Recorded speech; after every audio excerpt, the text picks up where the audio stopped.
السلام علیکم ورحمۃ اللہ وبرکاتہ. کیا حال ہے سب کا؟ الحمد للہ. نحمده ونصلی علی رسولہ الکریم. اما بعد فاعوذ باللہ من الشیطان الرجیم. بسم اللہ الرحمن الرحیم. رب اشرح لی صدری ویسر لی امری واحلل عقدۃ من لسانی یفقہوا قولی. اللہ سبحانہ تعالیٰ نے کچھ نعمتیں دنیا میں بنائی ہیں اور کچھ نعمتیں آخرت کے لیے رکھی ہیں، لیکن دنیا کی کوئی نعمت آخرت کی نعمت کی طرح نہیں ہے سوائے علم کے، ایمان کے. تو ایمان اور علم یہ دو چیزیں ایسی ہیں کہ جو آخرت کی نعمت کے مشابہ ہیں. یعنی انسان کے اندر جب ایمان آتا ہے اور ایمان جاگتا ہے تو دل کو جو حلاوت محسوس ہوتی ہے، جو خوشی محسوس ہوتی ہے، وہ خوشی انسان جنت میں بھی محسوس کرے گا اور اس ایمان کی وجہ سے محسوس کرے گا. اور اس کے علاوہ علم حاصل کرنے کے بعد جب انسان کے اندھیرے دور ہوتے ہیں، اس کو روشنی ملتی ہے، اس کے اندر اللہ سبحانہ تعالیٰ کی معرفت بڑھتی ہے، تو اس سے جو دل کو سکون اور قرار آتا ہے، یہ قرار اور یہ چین جنت میں بھی انسان کو نصیب ہوگا.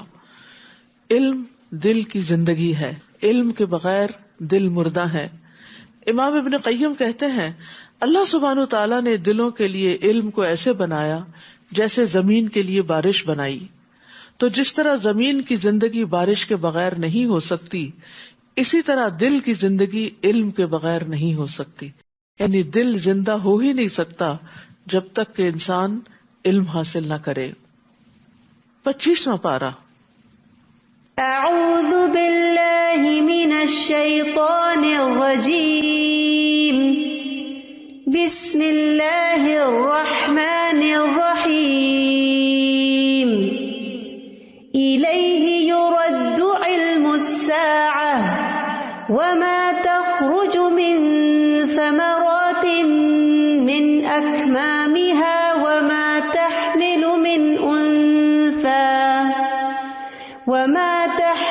من انثى ولا تضع الا بعلمه ويوم يناديهم اين شركائي قالوا آذناك ما منا من شهيد.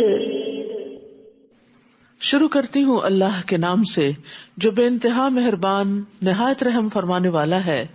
قیامت کا علم اللہ ہی کی طرف لوٹایا جاتا ہے، اور جو بھی پھل اپنے شگوفے سے نکلتا ہے، یا کوئی مادہ جو حاملہ ہوتی ہے یا بچہ پیدا کرتی ہے، تو یہ سب کچھ اللہ کے علم سے ہوتا ہے. اور جس دن اللہ ان مشرکوں کو پکار کر پوچھے گا کہ کہاں ہے میرے شریک، تو وہ کہیں گے ہم آپ سے عرض کر چکے کہ آج ہم میں سے کوئی ایسی گواہی دینے والا نہیں، اور اس سے پہلے جنہیں وہ پکارا کرتے تھے ان سے گم ہو جائیں گے، اور وہ یقین کر لیں گے کہ اب ان کے لیے کوئی جائے پناہ نہیں ہے. یہاں پر اللہ سبحانہ تعالیٰ کے وسیع علم کا ذکر کیا جا رہا ہے، اور خاص طور پر ان امور کا ذکر کیا جا رہا ہے جن کا علم اللہ تعالیٰ کے ساتھ خاص ہے، جنہیں اس کے سوا کوئی نہیں جانتا. جس میں سب سے پہلے الیہ یرد علم الساعہ، کہ قیامت کا علم اسی کی طرف لوٹایا جاتا ہے. یعنی انبیاء، مرسلین، فرشتے، باقی ساری مخلوق اس بارے میں عاجز ہے اور اپنی بے بسی کا اقرار کرتے ہیں کہ کسی کو بھی یہ علم نہیں کہ قیامت کب آئے گی. اسی طرح جو پھل شگوفوں سے نکلتے ہیں، جن میں تمام درختوں کے پھل ہیں، جو شہروں میں ہوں، جنگلوں میں ہوں، آپ کے گھر میں لگے ہوئے ہوں، تو کسی بھی درخت پر کوئی بھی پھل جب لگتا ہے، آج کل وہ اسپراؤٹ نکل رہے ہیں نا، تو کوئی بھی اس میں سے شگوفہ پھوٹتا ہے اور اس میں سے پھر آگے کو پھل نکلتا ہے اور پھر وہ پکتا ہے، تو یہ سب کا سب اللہ کے علم سے ہوتا ہے. اسی طرح کوئی مادہ، کوئی فیمیل حاملہ نہیں ہوتی، چاہے بنی آدم میں سے ہو یا حیوانات میں سے ہو، مگر یہ کہ اللہ تعالیٰ کو پتا ہوتا ہے کہ کون کون کہاں پریگننٹ ہو گیا ہے. اور اسی طرح کوئی بچہ نہیں پیدا ہوتا، لیکن یہ کہ اللہ کے علم میں ہوتا ہے. تو یہاں یہ بات کہنے کا مقصد کیا ہے کہ اللہ تعالیٰ کا علم اتنا وسیع ہے، اس کے مقابلے میں لوگوں نے اللہ کے مد مقابل جو ہستیاں قرار دے رکھی ہیں، جن کو اللہ کا شریک قرار دیتے ہیں، تو وہ سب کیا علم رکھتے ہیں؟ کچھ بھی علم نہیں رکھتے. تو جس کے پاس علم ہی نہیں ہے وہ الہ بننے کا مستحق کیسے ہو سکتا ہے؟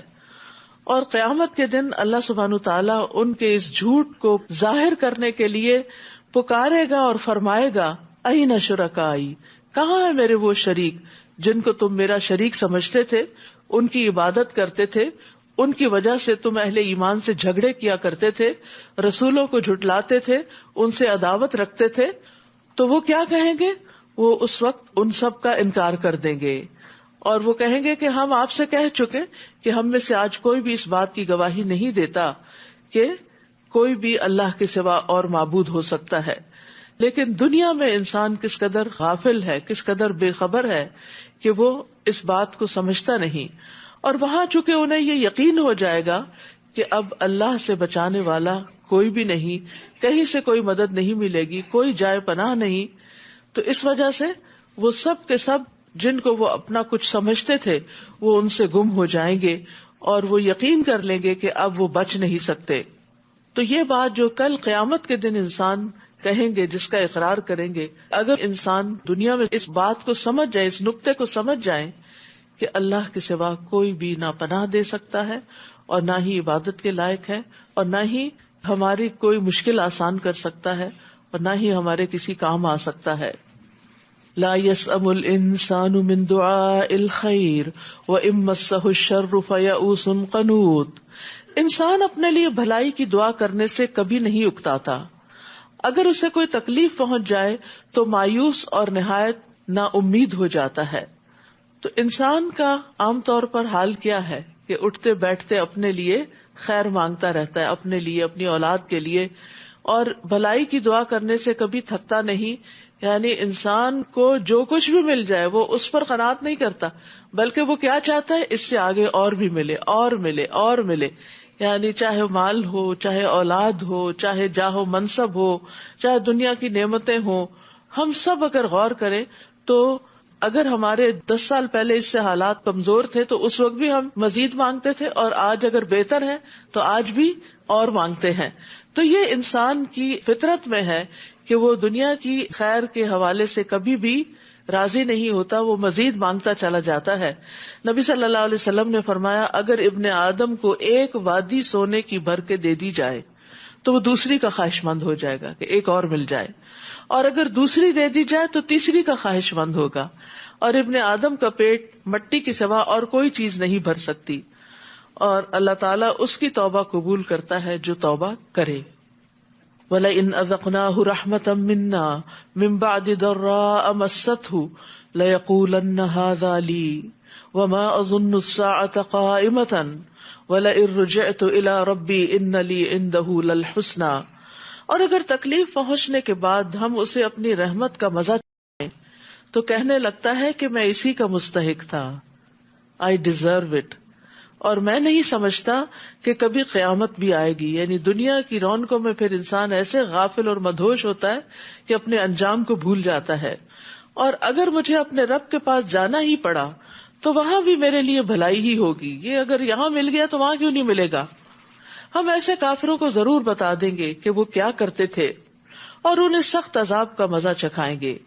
تو یہاں انسان کی 2 قبیح صفات کا ذکر کیا جا رہا ہے کہ اگر اسے تکلیف پہنچتی ہے تو مایوس ہونے لگتا ہے، اور اگر انسان کو کوئی نعمت ملتی ہے، خوشحالی پہنچتی ہے تو بھول جاتا ہے کہ انعام کس نے کیا. وہ خود تکبر کرنے لگتا ہے اور کہتا ہے کہ میں اس کا حقدار تھا. اور پھر یہ صفات اللہ تعالیٰ نے ان لوگوں کی بتائی کہ جو قیامت کو جھٹلاتے ہیں. یعنی اللہ کا انکار، آخرت کا انکار انسان کے اندر ایسی بد اخلاقی پیدا کر دیتا ہے. لیکن جو مومن ہوتا ہے وہ ہر حال میں اللہ کی طرف رجوع کرتا ہے اور حالات کی تنگی سے مایوسی کی طرف نہیں جاتا. وَإِذَا أَنْعَمْنَا عَلَى الْإِنسَانِ أَعْرَضَ وَنَأَىٰ بِجَانِبِهِ وَإِذَا مَسَّهُ الشَّرُّ فَذُو دُعَاءٍ عَرِيضٍ. اور جب ہم انسان پر انعام کرتے ہیں تو منہ موڑ لیتا ہے اور پہلو پھیر کے چل دیتا ہے. یعنی پھر وہ اپنی دولت کو، دنیا کی خوشحالی اور نعمتوں کو انجوائے کرنے کی طرف چل پڑتا ہے اور ان میں مصروف ہو جاتا ہے. اور جب کوئی تکلیف پہنچتی ہے تو لمبی چوڑی دعائیں مانگنے لگتا ہے. اور یہ ہم سب کا ہی حال ہے کسی نہ کسی درجے میں کہ تکلیف کے وقت جس طرح ہم اللہ تعالیٰ کو پکارتے ہیں اس طرح خوشحالی میں نہیں پکارتے. آپ ان سے پوچھئے بھلا دیکھو اگر یہ قرآن اللہ ہی کی طرف سے ہو اور تم نے اس کا انکار کر دیا تو اس شخص سے بڑھ کر گمراہ کون ہوگا جو اس کی مخالفت میں دور تک چلا گیا ہو. کیونکہ قرآن تو کتاب ہدایت ہے، اور اگر کوئی شخص اس کو ہی نہیں مانتا تو پھر اس کا حال کیا ہوگا؟ وہ گمراہی میں ہی بھٹکتا پھرے گا اور وہاں تک گمراہی میں جائے گا کہ جہاں سے واپسی کا کوئی راستہ نہ ہوگا اور کسی اور ذریعے سے اس کو ہدایت نہیں ملے گی. یہ ایسا ہی ہے کہ اگر کسی انسان کو پیاس لگے اور پانی کا جو چشمہ اس کے سامنے ہے اس کو چھوڑ کر آگے نکل جائے اور آگے کہیں پانی نہ ہو تو پھر وہ پیاس سے مرے گا نہیں تو کیا ہوگا؟ سنریہم آیاتنا فی الآفاق وفی انفسہم، ان قریب ہم انہیں کائنات میں بھی اپنی نشانیاں دکھائیں گے اور ان کے اپنے اندر بھی، یہاں تک کہ ان پر واضح ہو جائے گا کہ یہ قرآن حق ہے. کیا یہ بات کافی نہیں کہ آپ کا رب ہر چیز پر گواہ ہے؟ یعنی اللہ سبحانہ تعالیٰ اپنی وحدانیت کی علامتیں، نشانیاں کائنات میں یعنی آسمانوں کے کناروں پر بھی اور خود انسان کے اپنے وجود کے اندر بھی دکھائے گا کہ یہ سب کچھ خود سے خود نہیں بنا، اس کا بنانے والا کوئی ہے اور وہ رب کریم کی ذات ہے. سن لو یہ لوگ اپنے رب کی ملاقات سے شک میں پڑے ہوئے ہیں، اور یہ بھی سن لو کہ اللہ ہر چیز کا احاطہ کیے ہوئے ہے. یہ جو بات ہے کہ اپنے رب کی ملاقات سے شک میں پڑے ہوئے ہیں، ہم سب بھی اپنے آپ سے پوچھیں کہ ہمیں یقین ہے کہ ایک دن اللہ کے سامنے جا کھڑے ہونا ہے، اور کیا ہم اس کے لیے دعائیں بھی کرتے ہیں کہ یا اللہ وہ ملاقات بہت خوشگوار ہو.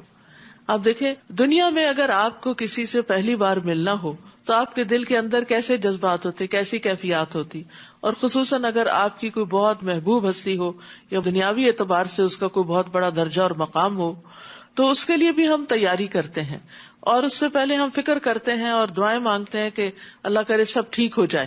تو اگر ہمیں اپنے رب سے ملاقات کا یقین ہے تو اس کے لیے ہم کتنی فکر کرتے ہیں کہ وہ ملاقات اچھی ہو اور وہ بہت خوشگوار ہو اور بہت ہمیں محبوب ہو. اس کے لیے دعائیں کرنی چاہیے کہ یا اللہ جب میں آپ سے ملوں تو آپ مجھ سے راضی ہو جائیں اور میں آپ کو دیکھ کر خوش ہو جاؤں. یعنی اس وقت اللہ تعالیٰ ناراض نہ ہو اور ہمارے اندر ایسا خوف نہ ہو کہ ہم مایوس ہو جائیں. لیکن جو شخص ملاقات کا یقین رکھتا ہے پھر وہ اس کے لیے تیاری کرتا ہے، کیونکہ جو ملاقات کی تیاری نہیں کرتا یہ ناسمجھی کی علامت ہے.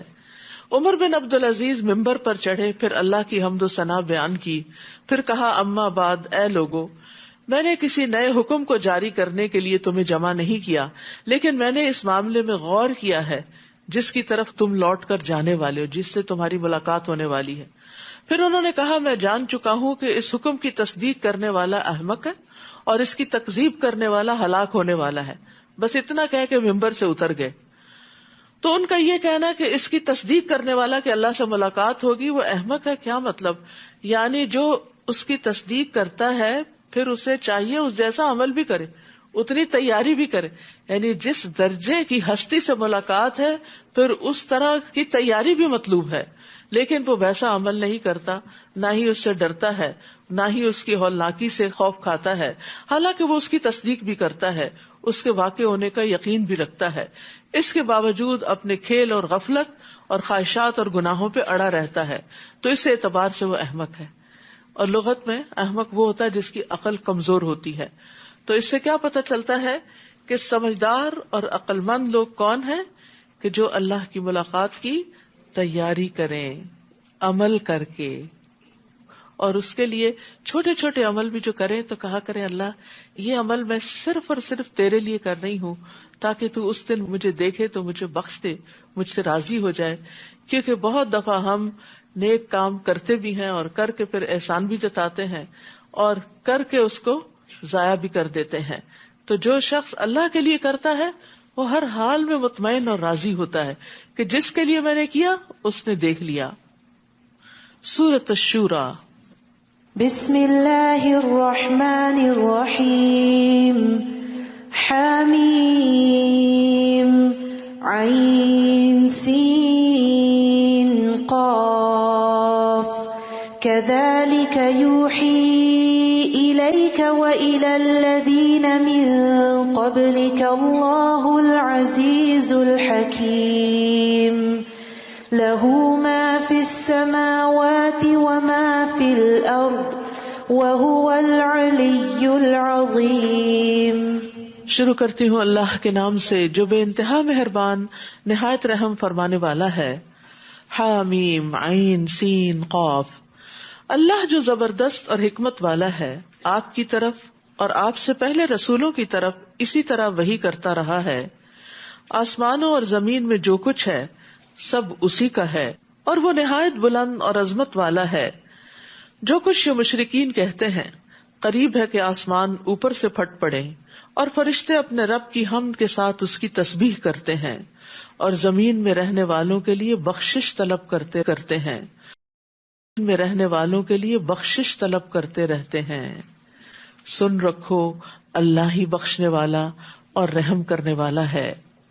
اور جن لوگوں نے اللہ کے سوا سرپرست بنا رکھے ہیں اللہ ہی ان پر نگران ہے، آپ ان کے ذمہ دار نہیں.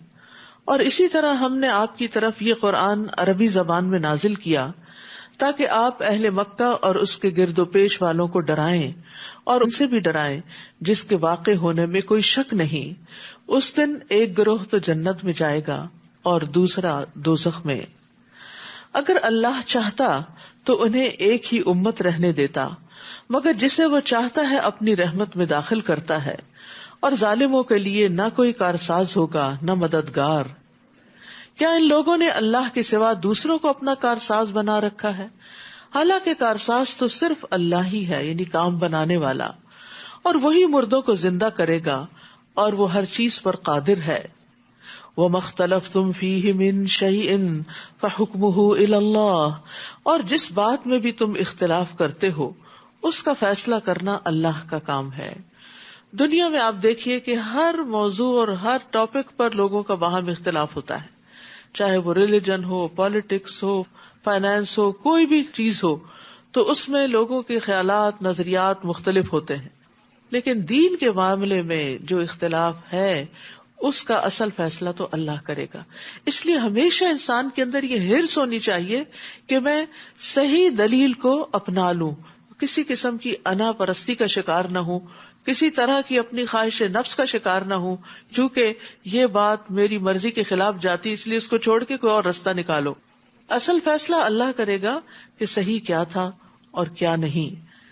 وہی اللہ میرا رب ہے، میں اسی پر بھروسہ کر چکا اور اسی کی طرف رجوع کرتا ہوں، جو آسمانوں اور زمین کو پیدا کرنے والا ہے، جس نے تمہارے لیے تمہاری اپنی جنس سے بھی جوڑے بنا دیے اور چوپایوں کے بھی اسی طرح.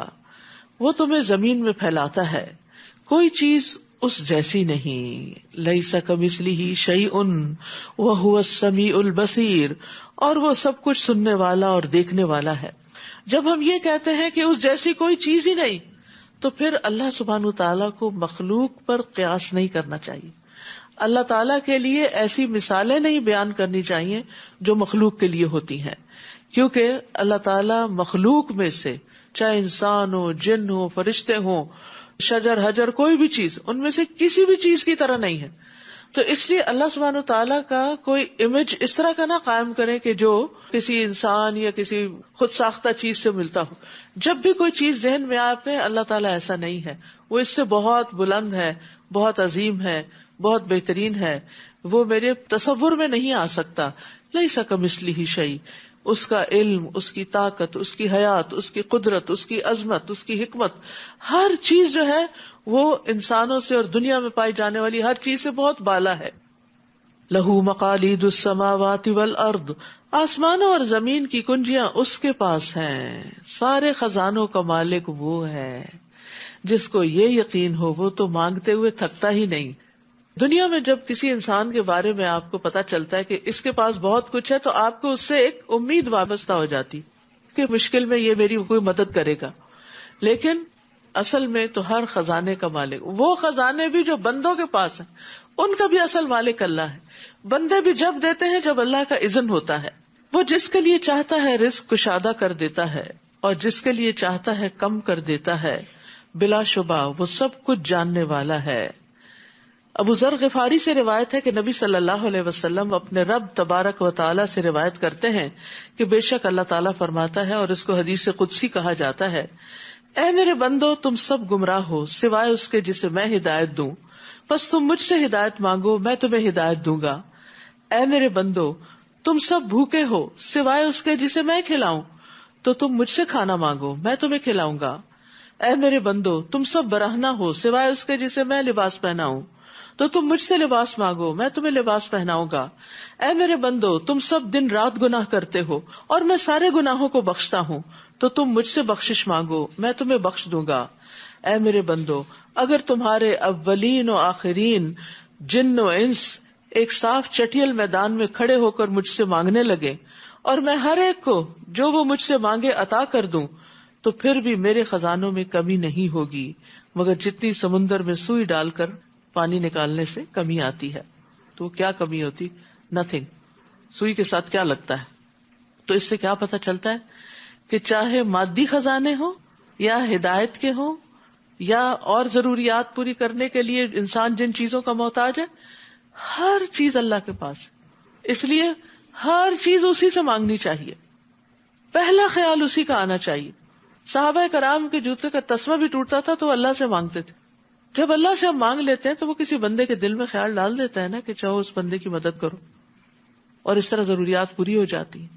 لیکن بندہ جب بندوں سے مانگتا ہے تو ذلیل و خوار ہوتا ہے، ان کی نگاہوں میں گر جاتا ہے، اور جب اللہ سے مانگتا ہے تو عزت پاتا ہے، اللہ کی محبت پاتا ہے۔ شرع لکم من الدین ما وصی بہ نوحا، اس نے تمہارے لیے دین کا وہی طریقہ مقرر کیا جس کا نوح کو حکم دیا تھا، اور جو ہم نے آپ کی طرف وحی کیا ہے، اور جس کا ابراہیم، موسیٰ اور عیسیٰ کو حکم دیا تھا کہ دین کو قائم رکھو اور اس میں تفرقہ نہ ڈالنا۔ آپ ان مشرکین کو جس بات کی دعوت دیتے ہیں وہ ان پر گناہ گزرتی ہے، اللہ جسے چاہتا ہے اپنے لیے چن لیتا ہے اور اپنی طرف سے اسی کو راہ دکھاتا ہے جو اس کی طرف رجوع کرے۔ تو یاد رکھیے دین کے جو عقائد ہیں ان میں تمام انبیاء میں اتحاد تھا، بنیادی عقائد سارے انبیاء کے ہاں ایک ہی طرح کے تھے، یعنی اصول برابر کے تھے، اور ان کا آپس میں مضبوط رشتہ بھی تھا۔ نبی صلی اللہ علیہ وسلم نے فرمایا تمام انبیاء علیہم السلام باپ شریک بھائی ہیں اور ان کی مائیں مختلف ہیں، ان کا دین ایک ہی ہے اور ہمارے درمیان کوئی اور نبی نہیں ہے، یعنی نبوت سے جڑی ہوئی ہے، جس کو اللہ نے نبی بنایا بس وہی ہے۔ تو شریعتیں مختلف ہیں لیکن اصل دین اور عقائد ایک ہی طرح کے ہیں، اور یہی جو ایک دین ہے یعنی توحید کا دین، توحید کی دعوت، کبر علی المشرکین ما تدعوہم الیہ، یہ مشرکین پر بڑی بھاری گزرتی ہے جس کی طرف آپ ان کو دعوت دیتے ہیں۔ یعنی توحید سے مشرکین، ابلیس اور اس کے لشکروں اور اس کے فالوورز سب کا دل تنگ پڑتا ہے۔ یعنی جب ایک اللہ کی طرف لوگوں کو بلایا جاتا ہے جو غیر اللہ سے جڑے ہوئے ہوں تو وہ اس بات پر سخت افینڈ ہو جاتے ہیں، ناراض ہوتے ہیں اور غضبناک ہو جاتے ہیں۔ وَمَا تَفَرَّقُوا إِلَّا مِن بَعْدِ مَا جَاءَهُمُ الْعِلْمُ، ان لوگوں میں فرقہ بندی اس وقت پیدا ہوئی جبکہ اس سے پہلے ان کے پاس علم الہی آ چکا تھا، اور اس کی وجہ محض ان کی باہم ضد تھی۔ اور اگر آپ کے رب کی طرف سے ایک مقررہ مدت تک کا حکم پہلے سے طے شدہ نہ ہوتا تو ان کا فیصلہ کر دیا گیا ہوتا، اور ان کے بعد جو لوگ کتاب کے وارث ہوئے وہ ایسے شک میں پڑ گئے جو انہیں بے چین رکھتا ہے۔ تو تفرقہ بازی کی بھی اصل وجہ جو ہے وہ دنیا ہی ہے، کہ دنیا کی سرداری طلب کرنے کے لیے لوگ رسا کشی کرتے ہیں، ایک دوسرے پر سرکشی کرتے ہیں، اور پھر تفرقہ بازی کرتے ہوئے ظلم کرتے ہیں اور دنیا میں اپنا نام بنانا چاہتے ہیں۔ فَلِذَلِكَ فَادْعُ وَاسْتَقِمْ كَمَا أُمِرْتَ، لہٰذا آپ اسی دین کی دعوت دیجیے جو آپ کو حکم دیا گیا ہے، اور اس پہ ڈٹ جائیے اور ان کی خواہشات پر نہ چلیے، اور کہہ دیجیے کہ میں اس کتاب پر ایمان لایا جو اللہ نے نازل کی ہے، اور مجھے حکم دیا گیا ہے کہ میں تمہارے درمیان انصاف کروں۔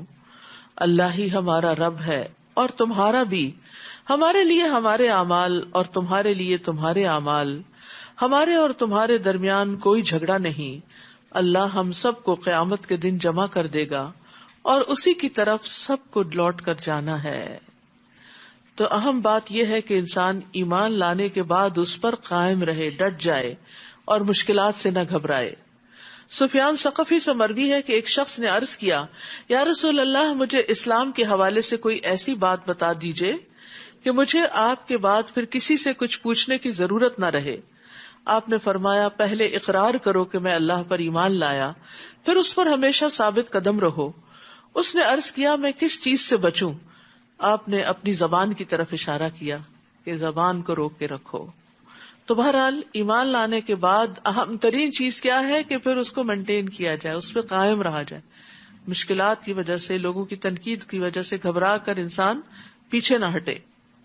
ویسے بھی استقامت، ثابت قدمی اور کمٹمنٹ نبھانا یہ بہت اعلیٰ اخلاق میں سے ہے۔ رسول اللہ صلی اللہ علیہ وسلم فرمایا، ثابت قدم رہو اور اپنا اخلاق اچھا کرو۔ یعنی یہ دو چیزیں جو ہے یہ انسان کو فائدہ دیتی ہیں۔ نیکی کے کام کا ارادہ کیا، پھر اس کو کر گزرو۔ یہ نہیں ہوتا کہ آپ نیکی کرنے چلیں اور آپ کے راستے میں کوئی مشکل نہ آئے۔ آزمائش تو ضرور ہوگی، کسی نہ کسی طرف سے امتحان تو ضرور آئے گا۔ اور یہ امتحان کیوں آتا ہے؟ یہ اصل میں دیکھنے کے لیے آتا ہے اس بات کو کہ آپ کتنے سچے ہیں اپنے اس نیکی کے کام میں۔ کیا آپ واقعی اللہ سبحانہ و تعالیٰ کے لیے کر رہے ہیں، یا پھر آپ دکھاوے کی کر رہے ہیں، یا لوگوں کی نظر میں آنے کے لیے، یا کوئی اپنی شان بڑھانے کے لیے؟ کیونکہ جو شخص اللہ کے لیے کام کرتا ہے اس کی راہ میں کوئی چیز پھر حائل نہیں ہوتی، وہ چلتا چلا جاتا ہے اور اس راستے پر مرتے دم تک قائم رہتا ہے۔ اور جو دنیا کے کسی بھی مفاد کے لیے کام کرتا ہے، جب وہ دیکھتا ہے کہ مجھے وہ مفاد حاصل نہیں ہو رہا تو انسان پھر اس کام کو چھوڑ بھی دیتا ہے۔ جیسے دنیا میں آپ کوئی بزنس کرتے ہیں، وہ کامیاب نہ ہو تو آپ اسے چھوڑ کے کوئی اور شروع کر دیتے ہیں۔ تو ایسے ہی کچھ لوگ دین کا نام اس لیے لیتے ہیں کہ وہ بظاہر یہ شو کرتے ہیں کہ اللہ کے لیے کر رہے ہیں سب کچھ، لیکن مطلوب کچھ اور ہوتا ہے، اور جب وہ مطلب پورا نہیں ہوتا تو اس کام کو ہی چھوڑ دیتے ہیں۔ وَالَّذِينَ يُحَاجُّونَ فِي اللَّهِ مِن بَعْدِ مَا اسْتُجِيبَ لَهُ حُجَّتُهُمْ دَاحِضَةٌ عِندَ رَبِّهِمْ وَعَلَيْهِمْ غَضَبٌ وَلَهُمْ عَذَابٌ شَدِيدٌ۔ اور جو لوگ اللہ کی ہستی کو تسلیم کر لیے جانے کے بعد اس کے بارے میں جھگڑا کرتے ہیں، ان کی حجت ان کے رب کے ہاں باطل ہے، ان پر اللہ کا غضب ہے اور ان کے لیے سخت عذاب ہے۔ اللہ ہی ہے جس نے حق کے ساتھ کتاب اور میزان نازل کی ہے، اور آپ کو کیا معلوم کہ شاید قیامت قریب ہی ہو۔ یعنی یہاں پر کتاب، میزان اور قیامت، ان تین چیزوں کا ذکر کیا گیا ہے، کیونکہ قیامت جو ہے وہ بدلے کا دن ہے، حساب کا دن ہے۔ تو اس سے پہلے انسان کو میزان یعنی انصاف سے کام لینا چاہیے، اور اس کے لیے انسان کو کتاب کا سہارا لینا چاہیے کہ کتاب پڑھنی چاہیے تاکہ وہ اس کو سیدھے راستے پر قائم رکھے۔ تو مراد اس سے یہ ہے کہ یہ سب کچھ اس لیے اللہ نے بھیجا، کتاب، میزان اور آخرت کا کانسیپٹ، تاکہ انسان کے اعمال درست ہوں اور پھر ان کا محاسبہ بھی کیا جائے۔ جو لوگ اس قیامت پر ایمان نہیں رکھتے وہ تو اس کے لیے جلدی میں چاہتے ہیں کہ نہ سمجھ جو ہے، اور جو ایمان لاتے ہیں وہ اس سے ڈرتے ہیں کہ اللہ قیامت آئے گی تو کیا ہوگا۔ اب جیسے مومن کا جو موت سے ڈر ہوتا ہے نا، وہ مختلف ہوتا ہے۔ وہ کس بات سے ڈرتا ہے؟ ابھی میں نے کچھ کیا نہیں، پتہ نہیں میرے ساتھ کیا ہوگا۔ وَيَعْلَمُونَ أَنَّهَا الْحَقُّ، اور وہ جانتے ہیں کہ وہ ایک حقیقت ہے۔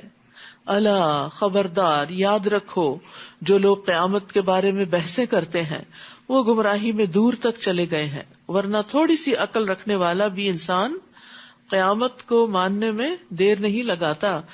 بالکل ایک لاجیکل سی بات ہے کہ اس دنیا میں انسان کے اعمال کا بدلہ مل ہی نہیں سکتا، چاہے اچھے کرے یا برے کرے۔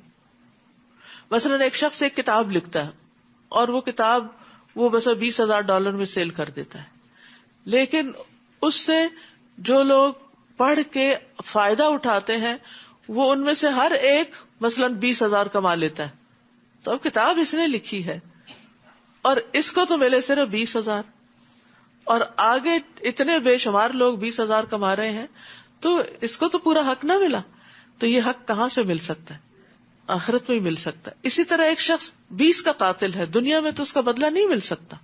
تو کوئی جگہ ہونی چاہیے جہاں انسان کو اس کے اچھے اور برے اعمال کا پورا بدلہ ملے، پورا۔ تو اس لیے جو لوگ اس چیز کو نہیں مانتے پھر ان کو کوئی بات سمجھ میں نہیں آتی اور وہ گمراہی میں بہت دور نکل جاتے ہیں۔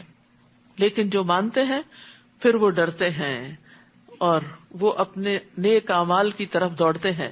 جیسے سورۃ الدہر میں آتا ہے یوفون بالنذر ویخافون یوما کان شرہ مستطیرا، جو اپنی نظر پوری کرتے ہیں اور اس دن سے ڈرتے ہیں جس کی مصیبت بہت زیادہ پھیلی ہوئی ہے. وَيُطْعِمُونَ الطَّعَامَ عَلَى حُبِّهِ مِسْكِينًا وَيَتِيمًا وَأَسِيرًا، اور وہ کھانا کھلاتے ہیں اس کی محبت میں مسکین، یتیم اور قیدی کو، اور کہتے ہیں کہ ہم تمہیں صرف اللہ کے چہرے کی خاطر کھلا رہے ہیں، تم سے کوئی بدلہ نہیں چاہتے نہ شکریہ. یقیناً ہم اپنے رب سے اس دن سے ڈرتے ہیں جو بہت منہ بنانے والا، سخت تیوری چڑھانے والا دن ہے، یعنی بہت سخت دن ہے. تو جو مومن ہوتا ہے وہ آخرت کے قائم ہونے سے اور حساب کتاب سے ڈرتا ہے، اور جو آج ڈرتا ہے کل اس کو امن ملے گا.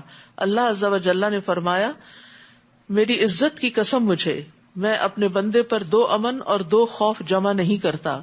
اگر میرا بندہ دنیا میں مجھ سے امن میں رہا تو اس دن خوف میں مبتلا کروں گا جس دن اپنے بندوں کو جمع کروں گا، اور اگر وہ دنیا میں مجھ سے ڈر گیا تو لوگوں کے جمع ہونے کے دن میں اسے امن عطا کروں گا. یعنی ایمان کا تقاضا یہ ہے کہ ہم سب کے اندر امید کے ساتھ ساتھ خوف بھی ہو، اور ہم سب کو قیامت کے دن کی رسوائی سے بچنے کی دعا بھی کرنی چاہیے. اللہم لا تخزنی یوم القیامہ، اللہ مجھے قیامت کے دن رسوا نہ کرنا. دنیا میں بھی انسان کو اپنی رسوائی کا بڑا ڈر ہوتا ہے، لیکن دنیا میں تو انسان کے جاننے والے چند محدود ہی ہوتے ہیں. ہوئی بھی کوئی رسوائی، کوئی بے عزتی ہوئی بھی تو چند لوگوں میں ہوگی، لیکن اس دن کی رسوائی تو پورے انسانوں کے سامنے ہوگی. اسی طرح قیامت کے دن کی تنگی سے بھی بچنے کی دعا کرنی چاہیے. اللہم انی اعوذ بک من ضیق الدنیا و ضیق یوم القیامہ، اے اللہ میں تیری پناہ مانگتا ہوں دنیا کی تنگی سے اور قیامت کے دن کی تنگی سے.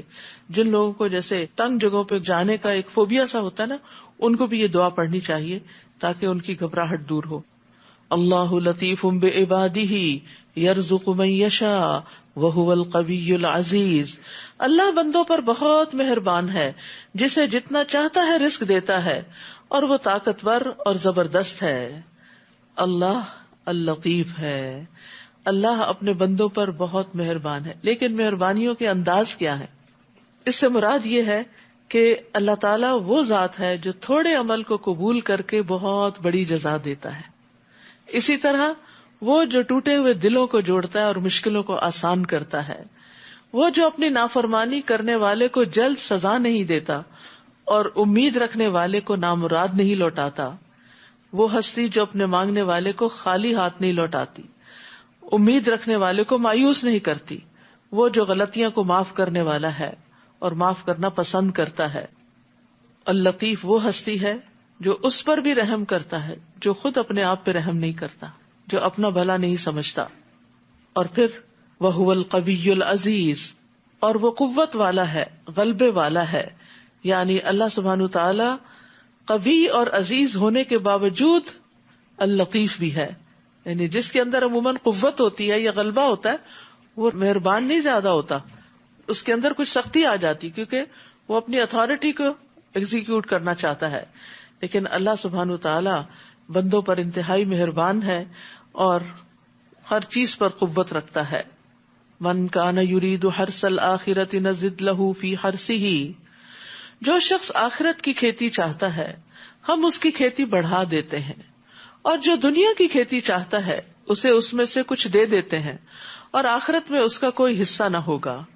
تو آخرت کی کھیتی سے کیا مراد ہے؟ جو آخرت کا بدلہ اور صلہ ہے. لیکن جو شخص دنیا چاہے اس کے لیے آخرت میں کوئی حصہ نہ ہوگا، یعنی اپنے سارے نیک اعمال کا بدلہ بھی اور جزا بھی وہ دنیا میں ہی مانگتا ہے. کیا ان لوگوں کے ایسے شریک ہیں جنہوں نے ان کے لیے دین کا ایسا طریقہ مقرر کیا ہو جس کا اللہ نے اذن نہیں دیا، اور اگر فیصلے کی بات طے شدہ نہ ہوتی تو ان کا فیصلہ کر دیا گیا ہوتا. یقیناً ان ظالموں کے لیے دردناک عذاب ہے. اس دن آپ دیکھیں گے کہ یہ ظالم اپنے اعمال سے ڈر رہے ہوں گے مگر وہ عذاب ان پر واقع ہو کر رہے گا. اور جو لوگ ایمان لائے اور نیک اعمال کیے وہ جنت کے باغوں میں ہوں گے، اپنے رب کے ہاں جو چاہیں گے انہیں ملے گا. یہی بہت بڑا فضل ہے، کتنی بڑی خوشخبری ہے. ذالک الذی یبشر اللہ عبادہ، یہ وہی فضل ہے جس کی اللہ اپنے بندوں کو بشارت دیتا ہے. کون بندے؟ الذین آمنوا وعملوا الصالحات، جو ایمان لائے اور نیک عمل کرتے ہیں. تو ہمیں فکر ہونی چاہیے نیک اعمال کے کرنے کی، اور جو جو نیک عمل پتہ چلتا جائے اس پر عمل کرتے چلے جائیں. آپ ان سے کہیے کہ میں اس کام پر تم سے کوئی اجر نہیں مانگتا، البتہ قرابت کی محبت ضرور چاہتا ہوں. اور جو کوئی نیکی کمائے گا ہم اس کے لیے اس میں خوبی کا اضافہ کر دیں گے. بلا شبہ اللہ معاف کرنے والا اور قدردان ہے. یہاں پر جو بات کی گئی ہے نا کہ میں تم سے اس کام پر کوئی اجر نہیں مانگتا بلکہ قرابت کی محبت ضرور چاہتا ہوں، اس کا مطلب یہ ہے کہ نبی صلی اللہ علیہ وسلم کی قریش کے ہر قبیلے کے ساتھ کوئی نہ کوئی رشتہ داری تھی، تو ان کے ہاں صلہ رحمی کا کانسیپٹ بھی بہت تھا. وہ اپنے کنبے قبیلے والوں کا خیال بھی بہت رکھتے تھے. تو نبی صلی اللہ علیہ وسلم ان کو سمجھا رہے ہیں کہ اگر تم ویسے مجھ سے اتفاق نہیں کرتے تو کم از کم اپنی رشتہ داری کا ہی لحاظ رکھو اور مجھے تکلیف نہ دو اور پریشان نہ کرو. ام یقولون افترى علی اللہ کذبا، کیا وہ یہ کہتے ہیں کہ اس نے اللہ پر جھوٹ باندھا ہے؟ بس اگر وہ چاہتا تو آپ کے دل پہ مہر کر دیتا، اور اللہ تو باطل کو مٹاتا اور اپنے کلمات سے حق کو حق ثابت کرتا ہے. بلا شبہ وہ دلوں کے راز تک جانتا ہے. وَهُوَ الَّذِي يَقْبَلُ التَّوْبَةَ عَنْ عِبَادِهِ وَيَعْفُو عَنِ السَّيِّئَاتِ وَيَعْلَمُ مَا تَفْعَلُونَ، اور وہی تو ہے جو اپنے بندوں کی توبہ قبول کرتا ہے اور ان کی برائیوں کو معاف کر دیتا ہے، اور جو کچھ تم کرتے ہو وہ اسے جانتا ہے. تو یہاں اللہ سبحانہ تعالیٰ کی ایک اور خوبصورت صفت بیان کی گئی ہے کہ وہ اپنے بندوں پر نرمی اور مہربانی کرنے والا ہے، ان کی غلطیوں کو معاف کر دیتا ہے. واللہ یعدکم مغفرۃ منہ وفضلا، اور اللہ اپنی طرف سے بڑی بخشش اور فضل کا وعدہ کرتا ہے. واللہ واسع علیم، اور اللہ وسعت والا سب کچھ جاننے والا ہے. اللہ اپنے بندوں کی توبہ سے خوش ہوتا ہے اور بار بار گناہوں کے باوجود اللہ تعالیٰ معاف کر دیتا ہے، اور پھر یہاں تک کہ اللہ تعالیٰ برائیوں سے درگزر کر کے ان کو نیکیوں میں بدل دیتا ہے. اتنا مہربان اور کون ہوگا. اور اس سلسلے میں ایک بڑی خوبصورت روایت ملتی ہے. ابو طویل کہتے ہیں کہ وہ نبی صلی اللہ علیہ وسلم کے پاس آئے اور کہا، ایسے آدمی کے بارے میں آپ کا کیا خیال ہے جس نے سارے گناہوں کا ارتکاب کیا ہو، کوئی گناہ چھوڑا ہی نہ ہو، اور اس سلسلے میں اس نے اپنی چھوٹی بڑی ہر خواہش پوری کر لی ہو، کیا اس کے لیے بھی کوئی توبہ ہے؟ آپ نے فرمایا، کیا تم مسلمان ہو گئے ہو؟ اس نے کہا، اشہد ان لا الہ الا اللہ وانک رسول اللہ. آپ نے فرمایا، تم عمل صالح کرتے رہو اور برائیوں کو چھوڑ دو، اللہ تمہارے سارے گناہوں کو نیکیوں میں بدل دے گا. یعنی اسلام سے پہلے جو تم نے گناہ کیے تھے وہ بھی نیکیاں بن جائیں گے. اس نے کہا، میرے سارے دھوکے اور بدکاریاں بھی؟ پشیمان تھا نا، یہی ندامت ہوتی ہے، اور اس بات کو ایکسپٹ کرنا کہ میں غلط کر رہا تھا. آپ نے فرمایا ہاں. پھر اس شخص نے اللہ اکبر کہا، اور جب تک وہ نظروں سے اوجھل نہ ہو گیا مسلسل تکبیر پڑھتا رہا کہ اللہ بہت بڑا ہے. تو بات یہ ہے کہ اللہ یہ دیکھتا ہے کہ آپ کی توبہ سچی کتنی ہے اور آپ اپنے گناہوں پہ شرمندہ کتنے ہیں. کیونکہ دو طرح کی توبہ ہوتی ہے نا، ایک سچوں کی توبہ ہوتی ہے اور ایک جھوٹے لوگوں کی ہوتی ہے. سچی توبہ یہ ہوتی ہے کہ انسان پھر ان گناہوں سے نفرت کرتا، ان کی طرف پلٹ کے نہیں جاتا اور جانا بھی نہیں چاہتا، اور یہ کہتا ہے میں نے غلط کیا. ان گناہوں پہ اس کو ندامت ہوتی ہے، وہ روتا ہے. اور جھوٹی توبہ کیا ہے کہ جب کوئی کہے توبہ کر لو تو انسان زبان ہلا دے کہ توبہ میری توبہ، اور اگلے ہی لمحے پھر کوئی غلط بات کر دے. ادھر سے توبہ کرے اور ادھر سے جھوٹ بولے، ادھر سے توبہ کرے اور ادھر سے غیبت کرے. تو یہ جھوٹے لوگوں کی توبہ ہوتی ہے. تو اس لیے کہیں دھوکہ نہ کھائیں کہ جھوٹی توبہ سے بھی یہی ملے گا جو اس شخص کی سچی توبہ سے اس کو خوشخبری ملی. اور جو لوگ ایمان لائیں اور نیک عمل کریں ان کی دعا قبول کرتا ہے. سبحان اللہ. دعاؤں کی قبولیت کے لیے نیک عمل ضروری ہے، اور اپنے فضل سے انہیں زیادہ بھی دیتا ہے. اور جو کافر ہیں ان کے لیے سخت عذاب ہے. اسی لیے آپ دیکھیں کہ جتنے بھی نیک کام ہیں، جیسے فرائض کی ادائیگی ہے، مثلاً فرض نماز ہے، اس کے بعد دعا کریں 10 دفعہ سبحان اللہ، 10 دفعہ الحمدللہ، 10 دفعہ اللہ اکبر کہہ کے جو دعا مانگے وہ قبول ہوتی. تو آپ نے نماز کا فرض بھی ادا کیا اور ساتھ تسبیح پڑھی، آپ کی دعا قبول ہوئی. قرآن مجید پڑھنے کے بعد دعا قبول ہوتی، صدقہ خیرات کرنے کے بعد دعا قبول ہوتی ہے. تو یہاں بھی آپ دیکھیے کہ جو لوگ ایمان لائیں اور نیک عمل کریں اللہ ان کی دعا قبول کرتا ہے. تو اس میں وہ واقعہ بھی یاد کریں جو بنی اسرائیل کے 3 لوگ تھے جو ایک غار میں پھنس گئے تھے، تو انہوں نے پھر کیا کیا تھا نکلنے کے لیے؟ ان کا بس نہیں چلتا تھا کہ وہ چٹان ہٹا دیں، وہ ان کے بیونڈ طاقت تھی، تو ان میں سے ہر ایک نے اپنا اپنا نیک عمل یاد کر کے اس کا واسطہ دیا، وسیلہ بنایا اس کو کہ یا اللہ اگر یہ عمل آپ کو پسند تھا تو اس کے صلے میں ہمیں یہاں سے نجات دے دے، اور وہ چٹان ہٹ گئی اور وہ باہر نکل آئے۔ تو اس لیے یہ بھی اصول یاد رکھنے کا ہے، اور جب کبھی کوئی دعا کوئی بات پوری نہ ہو تو کثرت سے استغفار کریں، درود شریف پڑھیں، دعائیں کرتے رہیں، اللہ تعالیٰ ضرور سننے والا ہے، بس مایوس نہ ہو۔ اور قبولیت یا تو فوراً ہو جاتی یا آخرت کے لیے رکھ دی جاتی یا اس سے بہتر کوئی چیز دے دی جاتی۔ ہم مانگ کچھ رہے ہوتے ہیں، ہمیں کچھ اور مل جاتا ہے جو ہمیں اس سے بھی زیادہ بہتر کام آنے والا ہوتا ہے۔ اور پھر یہاں یہ بھی خوشخبری دی گئی کہ اپنے فضل سے اور زیادہ بھی دیتا ہے، یعنی اللہ بندے کو صرف اتنا نہیں دیتا جتنی وہ دعا مانگ رہا ہوتا ہے، وہ تو اس سے بھی زیادہ دیتا۔ آپ دیکھیے ہمارے پاس آج تک جو کچھ ہے یا جو کچھ ہم استعمال کر چکے ہیں، یہ سب کچھ ہم نے مانگا تھا؟ زیادہ تر تو وہ ہے جو بن مانگے ملا ہے۔ تو اللہ تو بن مانگے بھی دیتا ہے اور یہ اس کا فضل ہوتا ہے، لیکن اللہ تعالیٰ ایک لمٹ تک ہی سب کو دیتا ہے۔ کیوں؟ اس کی وجہ آگے بتا دی گئی۔ اور اگر اللہ اپنے سب بندوں کو وافر رزق عطا کر دیتا تو وہ زمین میں سرکشی کرتے، یعنی بعض اوقات ہم بہت بڑا کچھ مانگ رہے ہوتے ہیں، اللہ تعالیٰ ہمیں نہیں دیتا کیونکہ ہم وہ سنبھال نہیں سکتے یا اس کو پا کے ہماری عاقبت خراب ہو سکتی، تو اللہ فضل فرماتا ہے نا، اس لیے روک دیتا ہے ہم سے، مگر وہ ایک اندازے سے جتنا رزق چاہتا ہے نازل کرتا ہے، اس کا اپنا ایک اندازہ ہوتا ہے۔ یقیناً وہ اپنے بندوں سے باخبر ہے، انہیں دیکھ رہا ہے۔ تو رزق تنگ ہو یا کشادہ، یہ اللہ کی حکمت پر مبنی ہوتا ہے، یعنی اللہ بندے کی حالت کو جانتا ہے کہ اگر اس پہ رزق فراخ کر دیا میں نے تو یہ کس خرابی میں مبتلا ہو جائے گا۔ اور اسی طرح بعض اوقات بندے کی اصلاح کے لیے، اس کو ڈسپلن کرنے کے لیے اس سے دنیا کو لپیٹ دیتا ہے۔ تو رزق کی تنگی نہ ذلت کا سبب ہے اور نہ رزق کی فراخی فضیلت کا سبب ہے۔ فضیلت کا سبب تو تقویٰ ہے کہ کون اللہ سے کتنا ڈرتا ہے، کون گناہوں سے کتنا بچتا ہے۔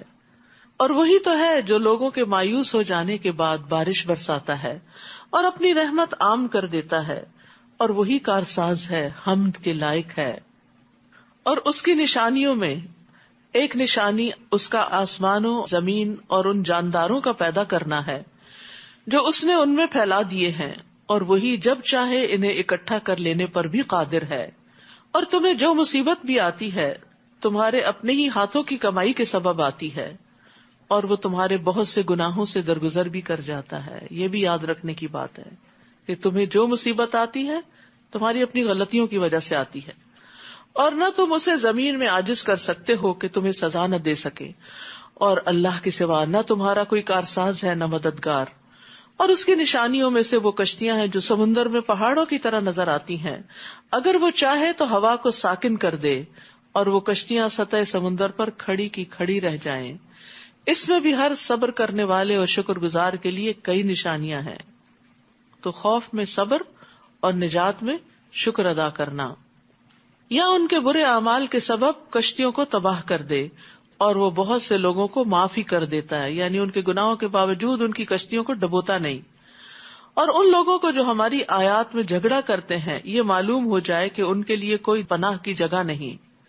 فما اوتیتم من شیء فمتاع الحیاۃ الدنیا وما عند اللہ خیر وابقى للذین آمنوا وعلی ربهم یتوکلون۔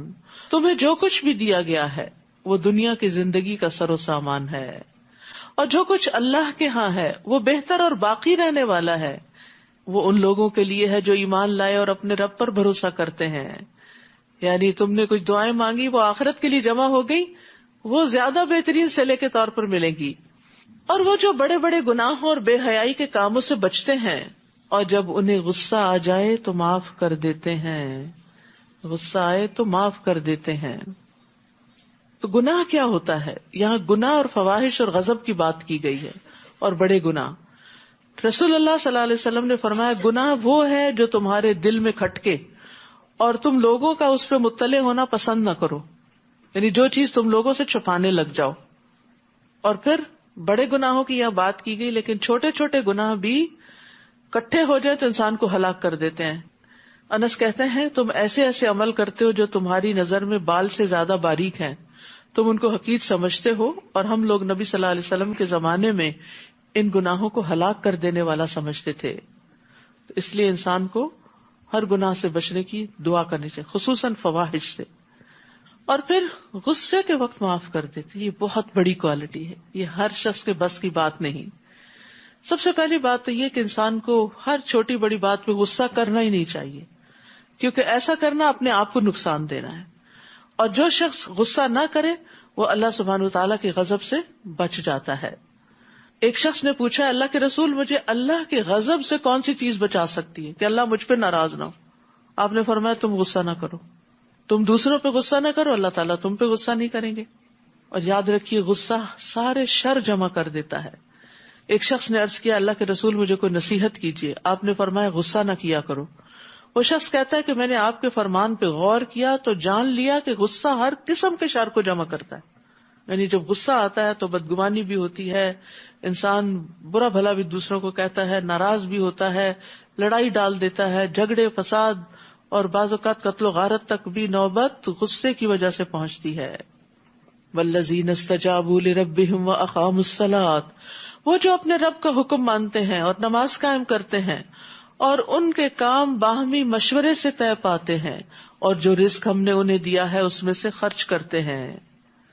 تو یہاں پر مشورے کی اہمیت پتہ چلتی ہے کہ اللہ سبحانہ وتعالیٰ اہل ایمان کی صفات میں سے ایک صفت یہ بتاتے ہیں کہ وہ باہم مشورہ کرتے ہیں. مشورہ جو ہے وہ انسان کو بہتری کی طرف لے جاتا ہے. حسن کہتے ہیں اللہ کی قسم جب کسی قوم نے مشورے کا طریقہ اختیار کیا تو جو کچھ ان کے پاس موجود ہے اس میں سے سب سے بہتر چیز کی طرف ان کی رہنمائی کی گئی، اور پھر انہوں نے اسی آیت کی تلاوت کی. خود نبی صلی اللہ علیہ وسلم کی زندگی میں ہم دیکھتے ہیں کہ آپ اپنے صحابہ سے، اپنے قریبی ساتھیوں سے مشورے کیا کرتے تھے. ابن عمر کہتے ہیں کہ مسلمان جب مدینہ آئے تو نماز کے لیے نماز کے وقت کا اندازہ کر کے جمع ہوتے تھے، یعنی سورج کے ڈھلنے وغیرہ کو دیکھ کے. اس وقت نماز کے لیے اعلان نہیں ہوتا تھا. تو ایک دن مسلمانوں نے اس بارے میں گفتگو کی کہ کچھ سوچنا چاہیے کہ اعلان ہو نماز کا. بعض نے کہا عیسائیوں کی طرح ناقوس بنا لو، بعض نے کہا یہودیوں کی طرح بگل بنا لو اور ایک نرسنگا رکھ لیا جائے. حضرت عمر نے کہا تم ایسا آدمی کیوں نہیں مقرر کر دیتے جو نماز کی اطلاع دے؟ تو رسول اللہ صلی اللہ علیہ وسلم نے فرمایا اے بلال اٹھو نماز کے لیے پکارو. حالانکہ یہ ایک عبادت ہے، لیکن اس میں بھی نبی صلی اللہ علیہ وسلم نے ساتھیوں سے مشورہ کیا. اور پھر اس میں ایک بہت بڑا فائدہ یہ ہوتا ہے کہ جو لوگ مشورے میں شریک ہوتے ہیں وہ اپنے آپ کو اہم سمجھتے ہیں کہ ہمیں امپورٹنس دی گئی ہے، اور یہ چیز ٹیم کو مضبوط کرتی ہے. اسی طرح جتنے لوگ مشورہ دینے میں شامل ہوتے ہیں ان کے اندر ایک مضبوط احساس ذمہ داری پیدا ہو جاتا ہے کہ ہمیں اس کام کو اب مل کے نبھانا بھی ہے. لوگوں کے اندر ایک موٹیویشن کا لیول آتا ہے، اور گروپ کے اندر جو تجربہ کار لوگ ہوتے ہیں ان کے مشورے سے کوئی بہتر فیصلہ ہوتا ہے. اور پھر یہ ہے کہ باہمی موافقت بھی بڑھتی ہے اور ایک دوسرے سے انڈرسٹینڈنگ بڑھتی ہے، ایک دوسرے کا نقطہ نظر پتہ چلتا ہے، اور سب کا مشورہ لینے کے بعد جو فیصلہ کیا جاتا ہے وہ زیادہ بہتر فیصلہ ہوتا ہے. اور جب ان پر زیادتی ہوتی ہے تو وہ بدلہ لے لیتے ہیں، اور برائی کا بدلہ ویسی ہی برائی ہے. پھر جو کوئی معاف کر دے اور صلح کر لے تو اس کا اجر اللہ کے ذمہ ہے، وہ ظالموں کو قطعاً پسند نہیں کرتا. اور جو شخص ظلم ہونے کے بعد بدلہ لے لے تو اس پر کوئی الزام نہیں ہے. ظالموں سے درگزر کرنا انتقام لینے سے افضل ہے، کیونکہ معاف کرنا اللہ تعالیٰ کی محبوب صفت ہے. انک عفو تحب العفو فاعف عنی، اللہ تو معاف کرنے والا ہے، معافی کو پسند کرتا ہے، تو مجھے معاف کر دے.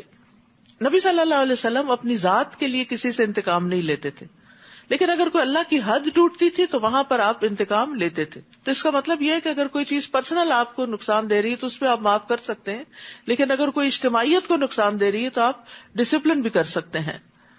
تو معاف کرنے سے بڑا فائدہ کیا ہوتا ہے؟ اللہ تعالیٰ معاف کر دیتا ہے.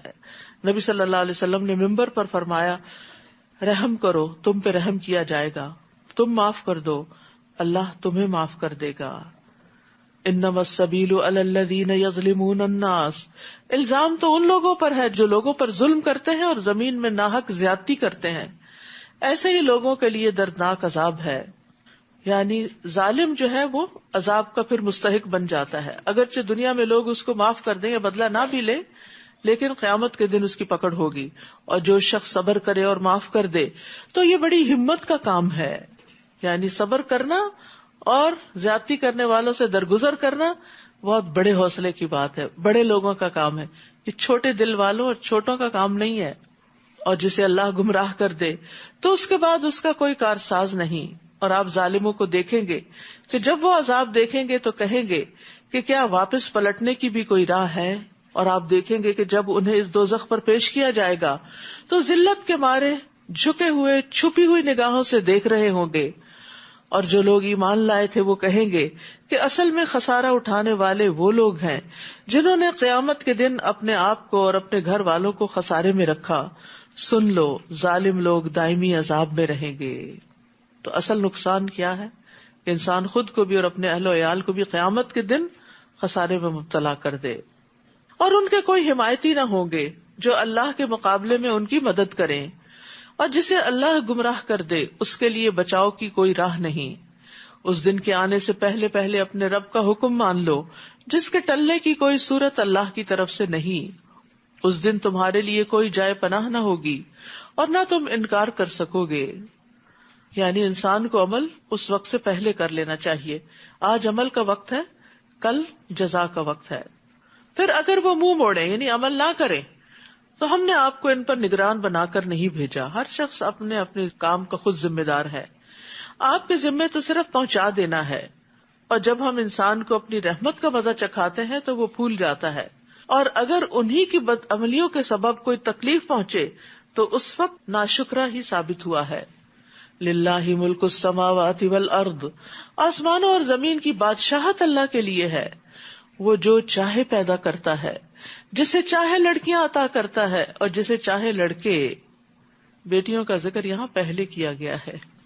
بیٹیوں کی تربیت کرنا اور ان سے اچھا سلوک کرنا یہ بہت بڑے نیک اعمال میں سے ہے. یا لڑکے اور لڑکیاں ملا کر دیتا ہے اور جسے چاہے بانجھ بنا دیتا ہے. یقیناً وہ سب کچھ جاننے والا، قدرت والا ہے. اب دیکھیے کہ اللہ تعالیٰ نے مختلف طرح کے انسان پیدا کیے. آدم علیہ السلام جن کے ماں اور باپ دونوں نہیں تھے، حوا علیہ السلام جن کی ماں نہیں تھی، وہ حضرت آدم سے پیدا ہوئی تھی. پھر سارے انسان جن کے ماں باپ ہوتے. پھر عیسیٰ علیہ السلام جن کے باپ نہیں تھے اور ماں تھی. تو یہ سب اللہ کی قدرت کی نشانیاں ہیں.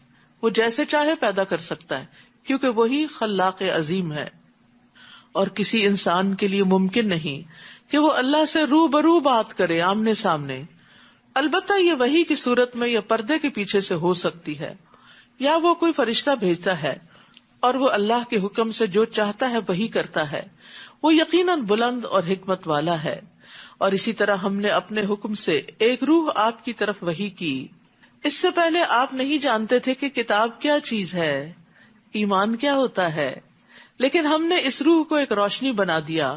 ہم اپنے بندوں میں سے جسے چاہیں اس روشنی سے راہ دکھا دیتے ہیں، اور بلا شبہ آپ سیدھی راہ کی طرف رہنمائی کر رہے ہیں.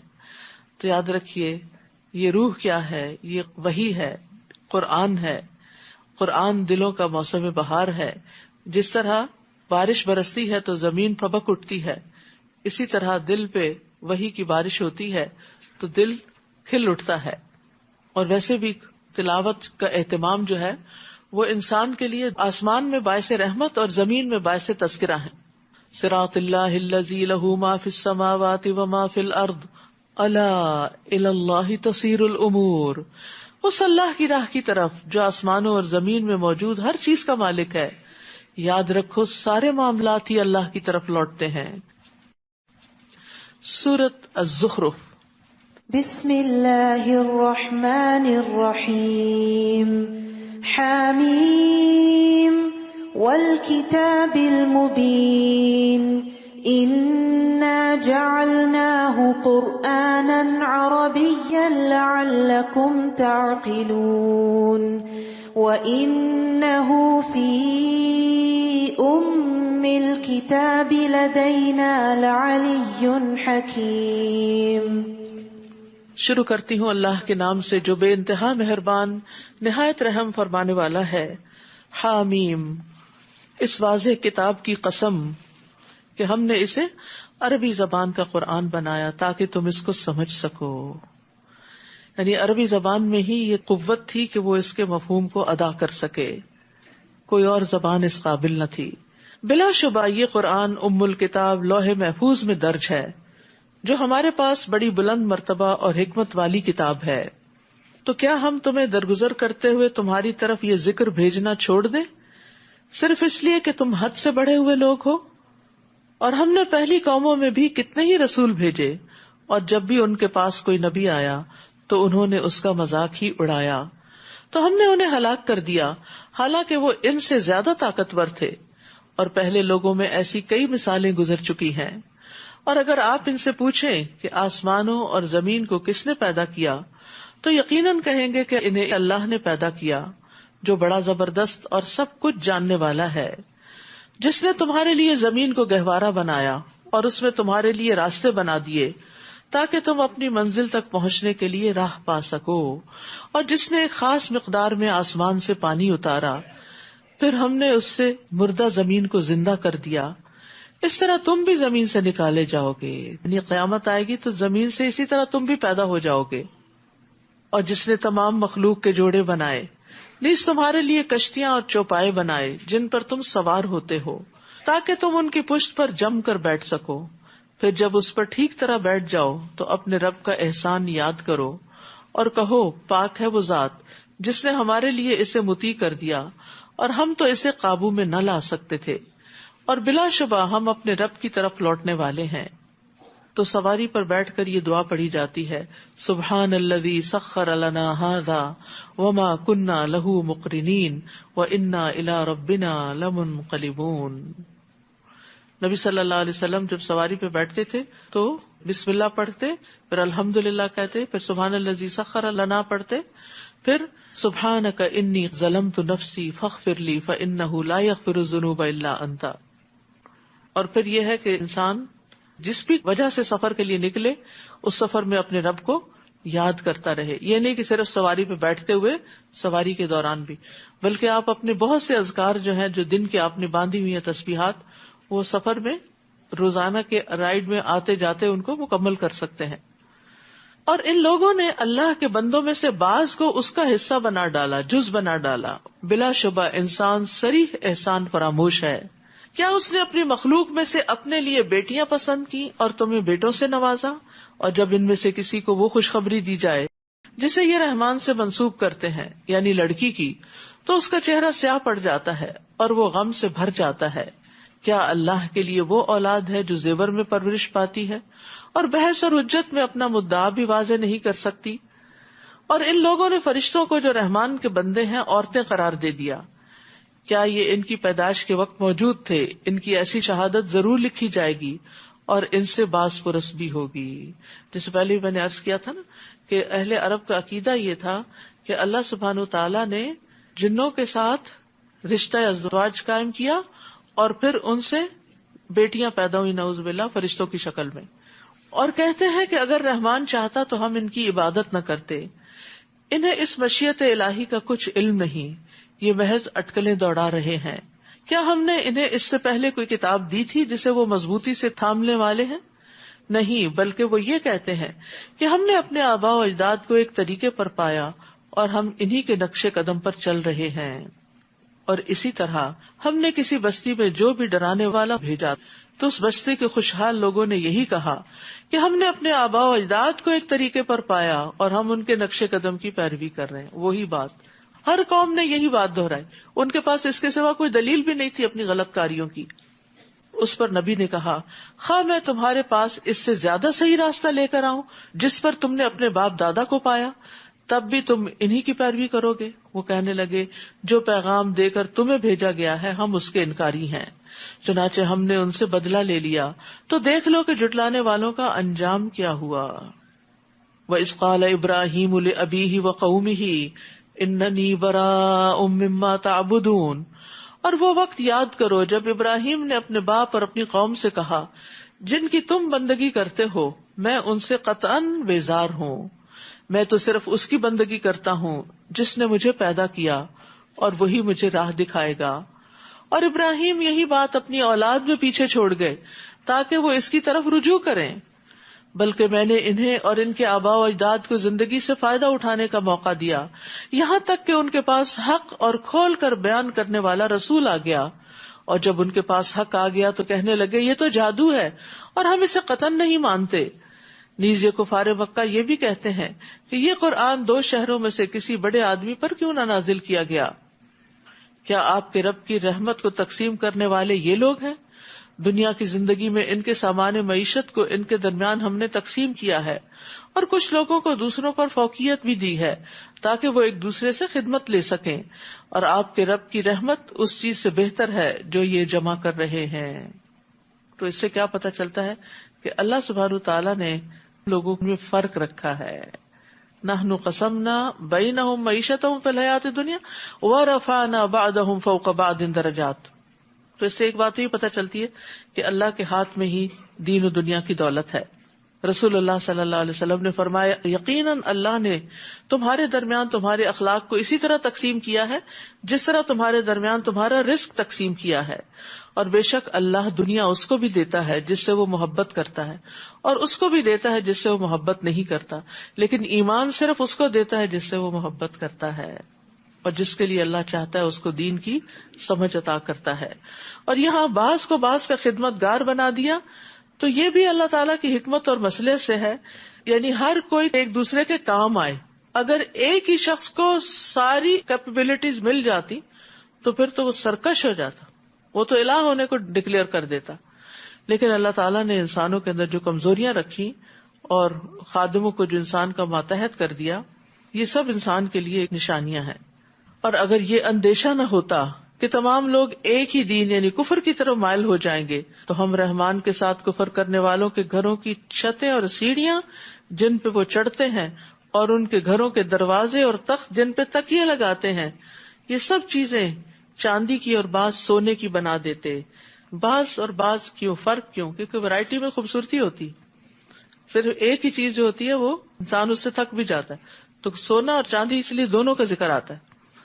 یہ سب کچھ محض دنیا کی زندگی کا سامان ہے، اور آخرت آپ کے رب کے ہاں صرف متقین کے لیے ہے۔ یعنی دنیا میں اگر کسی کو زیادہ بھی مل گیا اور دوسروں کو اس کے مقابلے میں کم ملا تو اس سے کوئی فرق نہیں پڑتا، کیونکہ یہ سب کچھ تو چلا جانے والا ہے۔ اصل میں چیز وہ بہتر ہے جو باقی رہنے والی ہے۔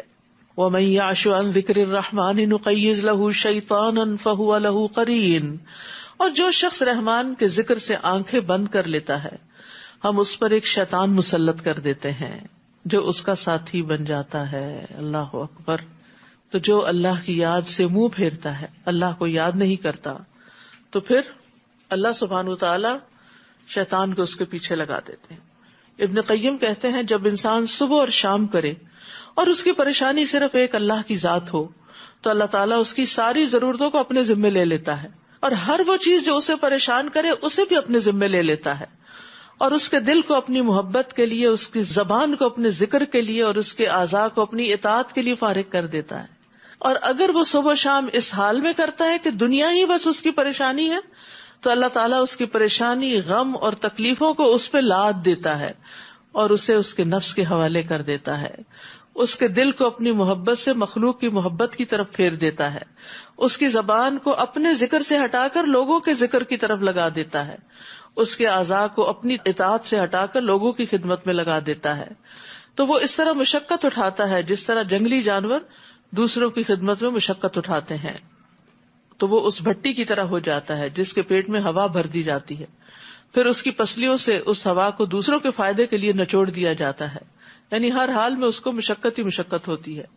تو جو شخص اللہ کی عبودیت، اس کی اطاعت، اس کی محبت، اس کی خدمت سے روگردانی کرتا ہے تو وہ مخلوق کی عبودیت اور خدمت پہ لگ جاتا ہے، کیونکہ اللہ تعالیٰ فرماتے ہیں وَمَن يَعْشُ عَن ذِكْرِ الرَّحْمَنِ نُقَيِّضْ لَهُ شَيْطَانًا فَهُوَ لَهُ قَرِينٌ وَإِنَّهُمْ لَيَصُدُّونَهُمْ عَنِ السَّبِيلِ وَيَحْسَبُونَ أَنَّهُمْ مُهْتَدُونَ، اور ایسے شیطان انہیں سیدھی راہ سے روک دیتے ہیں جبکہ وہ یہ سمجھ رہے ہوتے ہیں کہ وہ ٹھیک راستے پہ چلے جا رہے ہیں۔ جب دنیا کی کثرت انسان کو اللہ کے ذکر سے غافل کرتی ہے تو پھر کیا ہوتا ہے؟ انسان دنیا میں پھنس جاتا ہے اور فرشتے وغیرہ ان سے دور ہو جاتے ہیں، اور شیطان ان کے ساتھ لگ جاتے ہیں. یہ یاد رکھیے, جو اللہ کی یاد سے صبح کا آغاز کرتا ہے تو فرشتے بھی اس کے مددگار ہو جاتے ہیں, اللہ کی مدد آتی ہے اس کے لیے, اس کے کام آسان ہو جاتے ہیں. اور اس کے برعکس جو دنیا کی طرف جانے والا ہوتا ہے, غافل ہوتا ہے, تو وہ برائیوں کی طرف مائل ہو جاتا ہے. قرآن مجید میں آتا ہے فَاذْكُرُونِي أَذْكُرْكُمْ, تم مجھے یاد کرو میں تمہیں یاد کروں گا. حدیث میں آتا ہے میں اپنے بندے کے ساتھ ہوتا ہوں اس وقت تک جب بھی وہ مجھے یاد کرتا ہے اور میری یاد میں اپنے ہونٹ ہلاتا ہے. اور جب لوگ مل کے اللہ کا ذکر کرتے ہیں تو فرشتے انہیں گھیر لیتے ہیں, رحمت ان کو ڈھانپ لیتی ہے, سکینت ان پہ نازل ہوتی ہے, اور اللہ اپنے پاس والوں میں ان کا ذکر فرماتا ہے. اور شیطان کے حملے سے بچاؤ کا ذریعہ ذکر ہی ہے, یعنی غفلت شیطان کو مسلط کر دیتی ہے اور ذکر کرنا شیطان کو دور کر دیتا ہے یا آنے نہیں دیتا اپنی طرف. حتی اذا جاءنا قال یا لیت بینی و بینک بعد المشرقین فبئس القرین, حتیٰ کہ جب وہ ہمارے پاس آئے گا تو اپنے ساتھی سے کہے گا کاش میرے اور تمہارے درمیان مشرق و مغرب کی دوری ہوتی. I wish I didn't meet you, I didn't see you. تو بہت ہی برا ساتھی نکلا. کیونکہ بعض اوقات انسان دنیا میں بھی کچھ لوگوں سے ملنے کے بعد بڑا پچھتاتا ہے کہ میں تو سیدھے راستے پہ جا رہا تھا اور فلاں کی دوستی نے مجھے اس راستے سے بھٹکا دیا. تو اس لیے انسان کو ہمیشہ یہ دیکھنا چاہیے کہ اس کا زیادہ تر وقت اٹھنے بیٹھنے میں کس کے ساتھ گزرتا ہے. اور انہیں کہا جائے گا جب تم ظلم کر چکے ہو تو آج تمہیں ایسی گفتگو کچھ نفع نہیں دے سکتی, تم سب عذاب میں برابر کے شریک ہو. کیا آپ بہروں کو سنا سکتے ہیں یا اندھوں کو, اور ایسے لوگوں کو جو سری گمراہی میں پڑے ہوئے ہوں ہدایت دے سکتے ہیں؟ خواہ ہم آپ کو دنیا سے اٹھا لیں, ہم ان سے بہرحال انتقام لیں گے, یا جس عذاب کا ہم نے ان سے وعدہ کر رکھا ہے وہ آپ کو بھی دکھا دیں, ہم ہر طرح ان پر پوری قدرت رکھتے ہیں. آپ بس اس کتاب کو مضبوطی سے تھامیے جو آپ کی طرف وحی کی گئی ہے, آپ یقیناً سیدھی راہ پر ہیں, اور یہ کتاب بلا شبہ آپ کے لیے اور آپ کی قوم کے لیے نصیحت ہے, اور جلد ہی تم سے اس کے متعلق پوچھا جائے گا. اور ہم نے آپ سے پہلے جو رسول بھیجے تھے ان سے پوچھ لیجئے کہ آیا ہم نے رحمان کے سوا کوئی اور الہ بنائے ہیں جن کی عبادت کی جائے؟ اور ہم نے موسیٰ کو اپنی نشانیاں دے کر فرعون اور اس کے درباریوں کی طرف بھیجا, تو موسیٰ نے جا کر کہا میں رب العالمین کا رسول ہوں. پھر جب موسیٰ نے ہماری آیات ان کے سامنے پیش کی تو وہ ان کا ہنسی مذاق اڑانے لگے, اور ہم انہیں جو بھی نشانی دکھاتے وہ اپنی پہلی نشانی سے بڑھ کر ہوتی, اور ہم انہیں عذاب میں مبتلا کرتے رہے شاید کہ وہ باز آ جائیں. ہر بار یہی کہتے اے جادوگر, نعوذ باللہ, یہ موسیٰ علیہ السلام کو کہتے تیرے رب نے جو تجھ سے دعا کی قبولیت کا عہد کر رکھا ہے تو ہمارے لیے دعا کر, ہم ضرور سیدھے راستے پہ آ جائیں گے. پھر جب ہم ان سے عذاب ہٹا لیتے تو وہ فوراً اپنا عہد توڑ دیتے, وہی کچھ کرنے لگتے جس کے نہ کرنے کا انہوں نے وعدہ کیا تھا. اور فرعون نے ایک دفعہ اپنی قوم کے درمیان پکار کر کہا اے میری قوم, کیا یہ مصر کی بادشاہت میری نہیں, اور یہ نہریں بھی جو میرے نیچے بہ رہی, کیا تمہیں نظر نہیں آتا؟ بھلا میں بہتر ہوں یا یہ شخص جو ایک ذلیل آدمی ہے اور بات بھی صاف طور پہ نہیں کر سکتا؟ اگر یہ رسول ہے تو اس پر سونے کے کنگن کیوں نہیں اتارے گئے, یا اس کے ساتھ فرشتے مل کر کیوں نہیں آئے؟ اس طرح اس نے اپنی قوم کو ہلکا کر دیا اور وہ اس کی بات مان گئے, وہ تو تھے ہی نافرمان لوگ. پھر جب انہوں نے ہمیں غصہ دلایا تو ہم نے ان سے انتقام لیا اور ان سب کو غرق کر دیا. پھر ہم نے انہیں پیچھے مثال صرف کج بحثی کی خاطر لاتے ہیں, بلکہ یہ ہے ہی جھگڑا. ان هو الا عبد انعمنا علیہ وجعلناہ مثلا لبنی اسرائیل, وہ تو محض ایک بندہ تھا جس پر ہم نے انعام کیا اور اسے بنی اسرائیل کے لیے اپنی قدرت کا ایک نمونہ بنا دیا. اور اگر ہم چاہتے تو زمین میں تمہارے جانشین ہوتے, یعنی آدھی اولاد انسان ہوتی اور آدھی فرشتے ہوتے, اور پھر وہ زمین میں تمہارے جانشین ہوتے.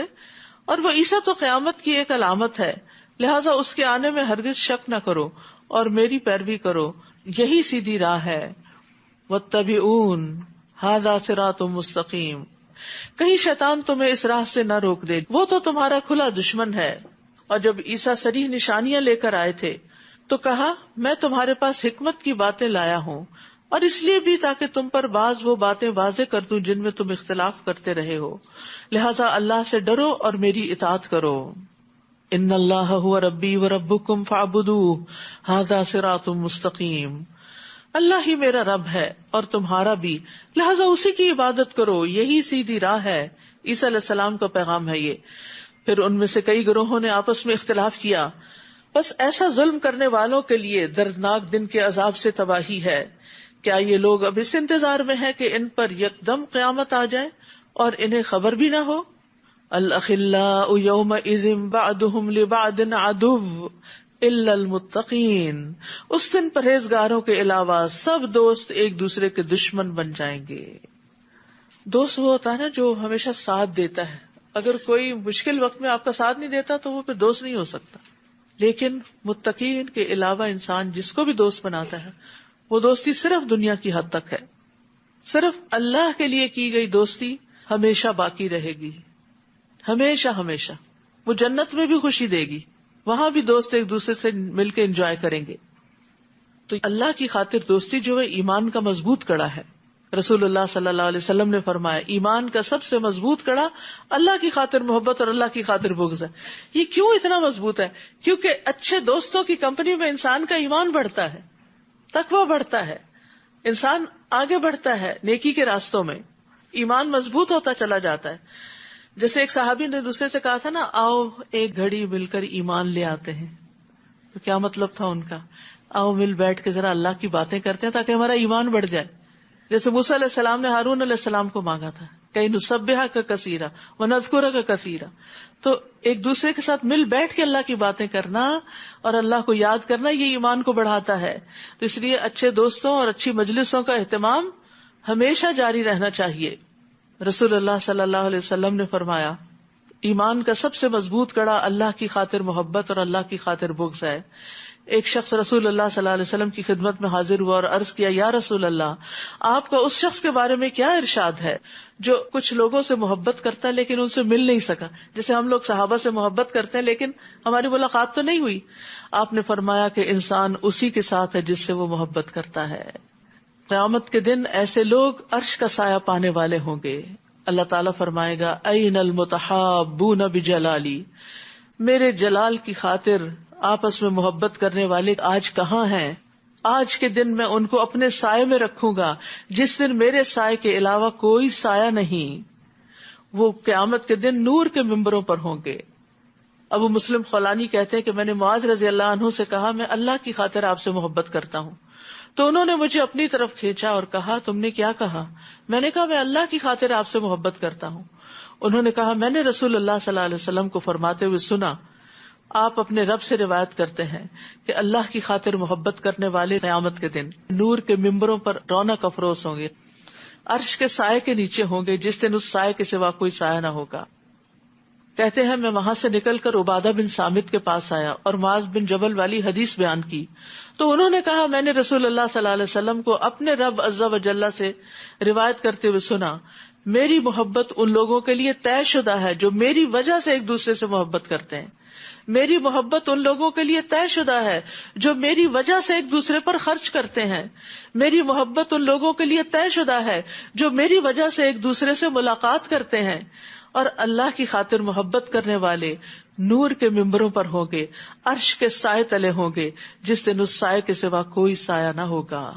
لہٰذا ہمیں جیسے اپنے دل کو صاف کرنا چاہیے، اپنی عبادات کو خالص کرنا چاہیے اللہ کے لیے، اپنے عقائد کو، اسی طرح اپنی محبتوں کو بھی اللہ کے لیے خالص کر لینا چاہیے. دنیا کے نفع اور لالچ کے لیے کسی سے محبت نہ کریں، محبت کریں تو اللہ کی خاطر، اللہ کی رضا کے لیے. اور وہ کون سی محبت ہوتی ہے کہ جس سے اللہ کے لیے محبت کرتا ہے اس سے مل کر اس کا ایمان بڑھتا ہے. اگر آپ صرف ایک سلوگن بنا لیں کہ میں فلاں سے اللہ کے لیے محبت کرتی ہوں اور اس کے ساتھ بیٹھ کے جو دنیا بھر کی غیبت چغلی کر لیں تو یہ دھوکہ دینا ہے، جھوٹ بولنا ہے. یہ اللہ کے لیے محبت نہیں ہوتی. کیونکہ جو لوگ اللہ کے لیے محبت کرتے نا وہ صرف چاپلوسیاں نہیں کرتے، وہ صرف ایک دوسرے کی تعریف نہیں کرتے، وہ ایک دوسرے کی غلطی بھی بتاتے ہیں، وہ ایک دوسرے کو پکڑ کے بھی رکھتے ہیں. تو اللہ کی محبت کی پہچان بھی ہونی چاہیے. اے میرے بندو، آج نہ تمہیں کوئی خوف ہوگا نہ تم غم زدہ ہوگے، جو ہماری آیتوں پر ایمان لائے اور فرما بردار بن کر رہے. تم خود اور تمہاری بیویاں جنت میں داخل ہو جاؤ، وہاں تم خوش رکھے جاؤ گے. ان کے سامنے سونے کی پلیٹوں اور ساغر کا دور چلے گا. وہاں وہ سب کچھ موجود ہوگا جو دلوں کو بھائے گا اور آنکھوں کو لذت بخشے گا، اور وہاں تم ہمیشہ رہو گے. رسول اللہ صلی اللہ علیہ وسلم نے فرمایا ان کے برتن سونے کے ہوں گے، ان کی کنگیاں سونے چاندی کی ہوں گی، ان کی انگیٹھیوں کا ایندھن عود کا ہوگا، مشروب اور برتن خود پاس چلے آئیں گے۔ ابو امامہ کہتے ہیں کہ جنت والوں میں سے ایک شخص جنت کی شرابوں میں سے ایک شراب کی صرف خواہش کرے گا تو برتن جیسے وہ جگ سا ہوتا ہے اس کے ہاتھ میں خود بخود آ جائے گا، وہ پی لے گا، برتن خود بخود اپنی جگہ واپس چلا جائے گا، اٹھ کے واپس نہیں رکھنا پڑے گا۔ ریموٹ کو بھی کنٹرول کرنا پڑتا ہے، یہ آٹو پہ ہے۔ یہی وہ جنت ہے جس کے تم وارث بنائے گئے ہو، ان اعمال کے عوض جو تم دنیا میں کرتے تھے۔ پھر عمل کی بات ہو گئی، جہاں جنت کی بات ہوتی ہے وہاں عمل کی بات ہوتی ہے۔ وہاں تمہارے لیے بہت سے میوے ہوں گے جنہیں تم کھاؤ گے، اور مجرم لوگ جہنم میں ہوں گے جہاں وہ ہمیشہ رہیں گے، ان سے عذاب کبھی کم نہ کیا جائے گا اور وہ اس میں مایوس ہو کر پڑے رہیں گے۔ استغفر اللہ۔ مایوسی دنیا میں بھی جس کو ہوتی ہے، ڈپریشن ہوتا ہے، وہ کتنے کرب سے گزرتا ہے۔ ساری نعمتوں کے ہوتے ہوئے جو دل کی تکلیف ہے وہ انسان کو بیزار کر دیتی ہے ہر چیز سے۔ تو کہاں جہاں تکلیف بھی ہو اور اوپر سے پھر مایوسی بھی ہو۔ اور ہم نے ان پر ظلم نہیں کیا بلکہ یہ خود ہی ظالم تھے۔ وہ پکاریں گے اے مالک، جہنم کا داروغہ، تمہارا رب ہمارا کام ہی تمام کر دے، ہمیں ختم کر دے تو اچھا ہے۔ وہ کہے گا تم ہمیشہ یہیں رہو گے، انکم ماکثون، کام تمام نہیں ہونے والا۔ ہم تمہارے پاس حق لے کر آئے تھے لیکن تم میں سے اکثر حق کو ناپسند کرتے تھے، حق تمہیں پسند نہیں تھا۔ ہم سب کو اپنے دلوں کا جائزہ لینا چاہیے کہ قرآن اور سنت کی باتیں پڑھ کر کیا ہمارے دل راضی ہوتے ہیں یا اندر اندر سے آبجیکشنز ہی اٹھتی رہتی ہیں کہ یہ کیوں اور یہ کیسے اور یہ بڑا مشکل۔ نہیں، سنتے ہی کہنا چاہیے سمعنا وَأَطَعْنَا، ہم نے سنا اور ہم مانیں گے۔ یا ان لوگوں نے کوئی اقدام کرنے کا فیصلہ کر لیا ہے، ایسی بات ہے تو ہم بھی فیصلہ کیے دیتے ہیں، یا وہ یہ خیال کرتے ہیں کہ ہم ان کے راز مشورے سن نہیں رہے، کیوں نہیں بلکہ ہمارے فرشتے ان کے پاس ہی لکھتے رہتے ہیں۔ اللہ اکبر، سب کچھ ساتھ ساتھ لکھا جا رہا ہوتا۔ تنہائی میں بیٹھ کے ذرا ان پہ غور کیا کیجیے، دائیں بائیں ایسے ہی امیجنیشن میں نظر ڈالا کیجیے کہ یہ اب بھی نہیں ساتھ چھوڑ رہے، یہ اب بھی لکھے جا رہے ہیں۔ آپ ان سے کہیے کہ اگر اللہ کا کوئی بیٹا ہوتا تو سب سے پہلے میں اس کی عبادت کرنے والا ہوتا۔ وہ پاک ہے، یعنی اس کا کوئی بیٹا نہیں، آسمانوں اور زمین کا مالک ہے، اس کو بیٹے کی کیا ضرورت ہے۔ وہ عرش کا مالک ہے، رب العرش، رب العرش عما یصفون، ان سب باتوں سے پاک ہے جو یہ لوگ بیان کرتے ہیں۔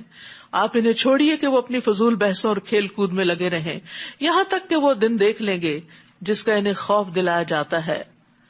وہ اللہ آسمان میں بھی الہ ہے اور زمین میں بھی وہی الہ ہے، اور وہ حکمت والا اور سب کچھ جاننے والا ہے۔ بابرکت ہے وہ جس کی آسمانوں اور زمین اور جو چیزیں ان کے درمیان موجود ہیں سب پر حکومت ہے، سب اس کے کنٹرول میں ہے۔ قیامت کا علم تو اسی کو ہے اور تم سب اسی کی طرف لوٹائے جاؤ گے۔ یہ لوگ اللہ کو چھوڑ کر جنہیں پکارتے ہیں وہ سفارش کا کچھ بھی اختیار نہیں رکھتے الا یہ کہ جس نے علم اور یقین کے ساتھ حق کی گواہی دی۔ اور اگر آپ انہیں پوچھیں کہ انہیں کس نے پیدا کیا ہے تو یقیناً کہیں گے کہ اللہ نے، پھر انہیں کہاں سے دھوکہ لگ جاتا ہے۔ یعنی جب یہ مانتے ہیں کہ خالق اللہ ہے تو کیوں نہیں مانتے کہ مالک بھی وہی ہے اور معبود بھی وہی ہے۔ ایک سٹیپ اور آگے۔ اور قسم ہے رسول کے اس قول کی کہ اے میرے رب، اب یہ ایسے لوگ ہیں جو کبھی ایمان نہ لائیں گے۔ فاصفح عنہم وقل سلام فسوف یعلمون، لہٰذا ان سے درگزر کیجیے اور کہیے سلام ہو تمہیں، ان قریب انہیں سب کچھ معلوم ہو جائے گا۔ یہاں سلام سے مراد سلامتی بھیجنا نہیں بلکہ بائے بائے کرنا ہے، بائیکاٹ کرنا ہے۔ سورۃ الدخان، بسم اللہ الرحمن الرحیم، حامیم والکتاب المبین۔ حامیم، اس واضح کتاب کی قسم۔ انا انزلناہ فی لیلۃ مبارکۃ انا کنا منذرین، کہ ہم نے اسے خیر و برکت والی رات میں نازل کیا، لیلۃ مبارکہ، کیونکہ ہمیں بلا شبہ اس سے خبردار کرنا مقصود تھا۔ لیلۃ القدر کا دوسرا نام لیلۃ مبارکہ ہے، جو 1000 مہینوں سے افضل رات ہے۔ جو اس رات سے محروم رہا وہ ہر خیر سے محروم رہ گیا۔ یہ کون سی رات ہے؟ فیہا یفرق کل امر حکیم، اس رات ہمارے حکم سے ہر معاملے کا حکیمانہ فیصلہ کر دیا جاتا ہے. یعنی یہ فیصلوں کی رات ہے. جو لوگ کہتے ہیں نا 15 شعبان کو یہ سب ہوتا ہے، تقدیر کے فیصلے نافذ ہوتے ہیں، 15 شعبان نہیں، وہ رمضان کی یہ رات ہے جس میں قرآن نازل ہوا اور جس میں یہ فیصلے اترتے ہیں. انسان کے سال بھر کے فیصلوں کا لوح محفوظ سے نقل کر کے فرشتوں کو دیا جانا ہوتا ہے، کیونکہ اللہ سبحانہ وتعالیٰ نے ہر چیز کا ایک اندازہ مقرر کر رکھا ہے.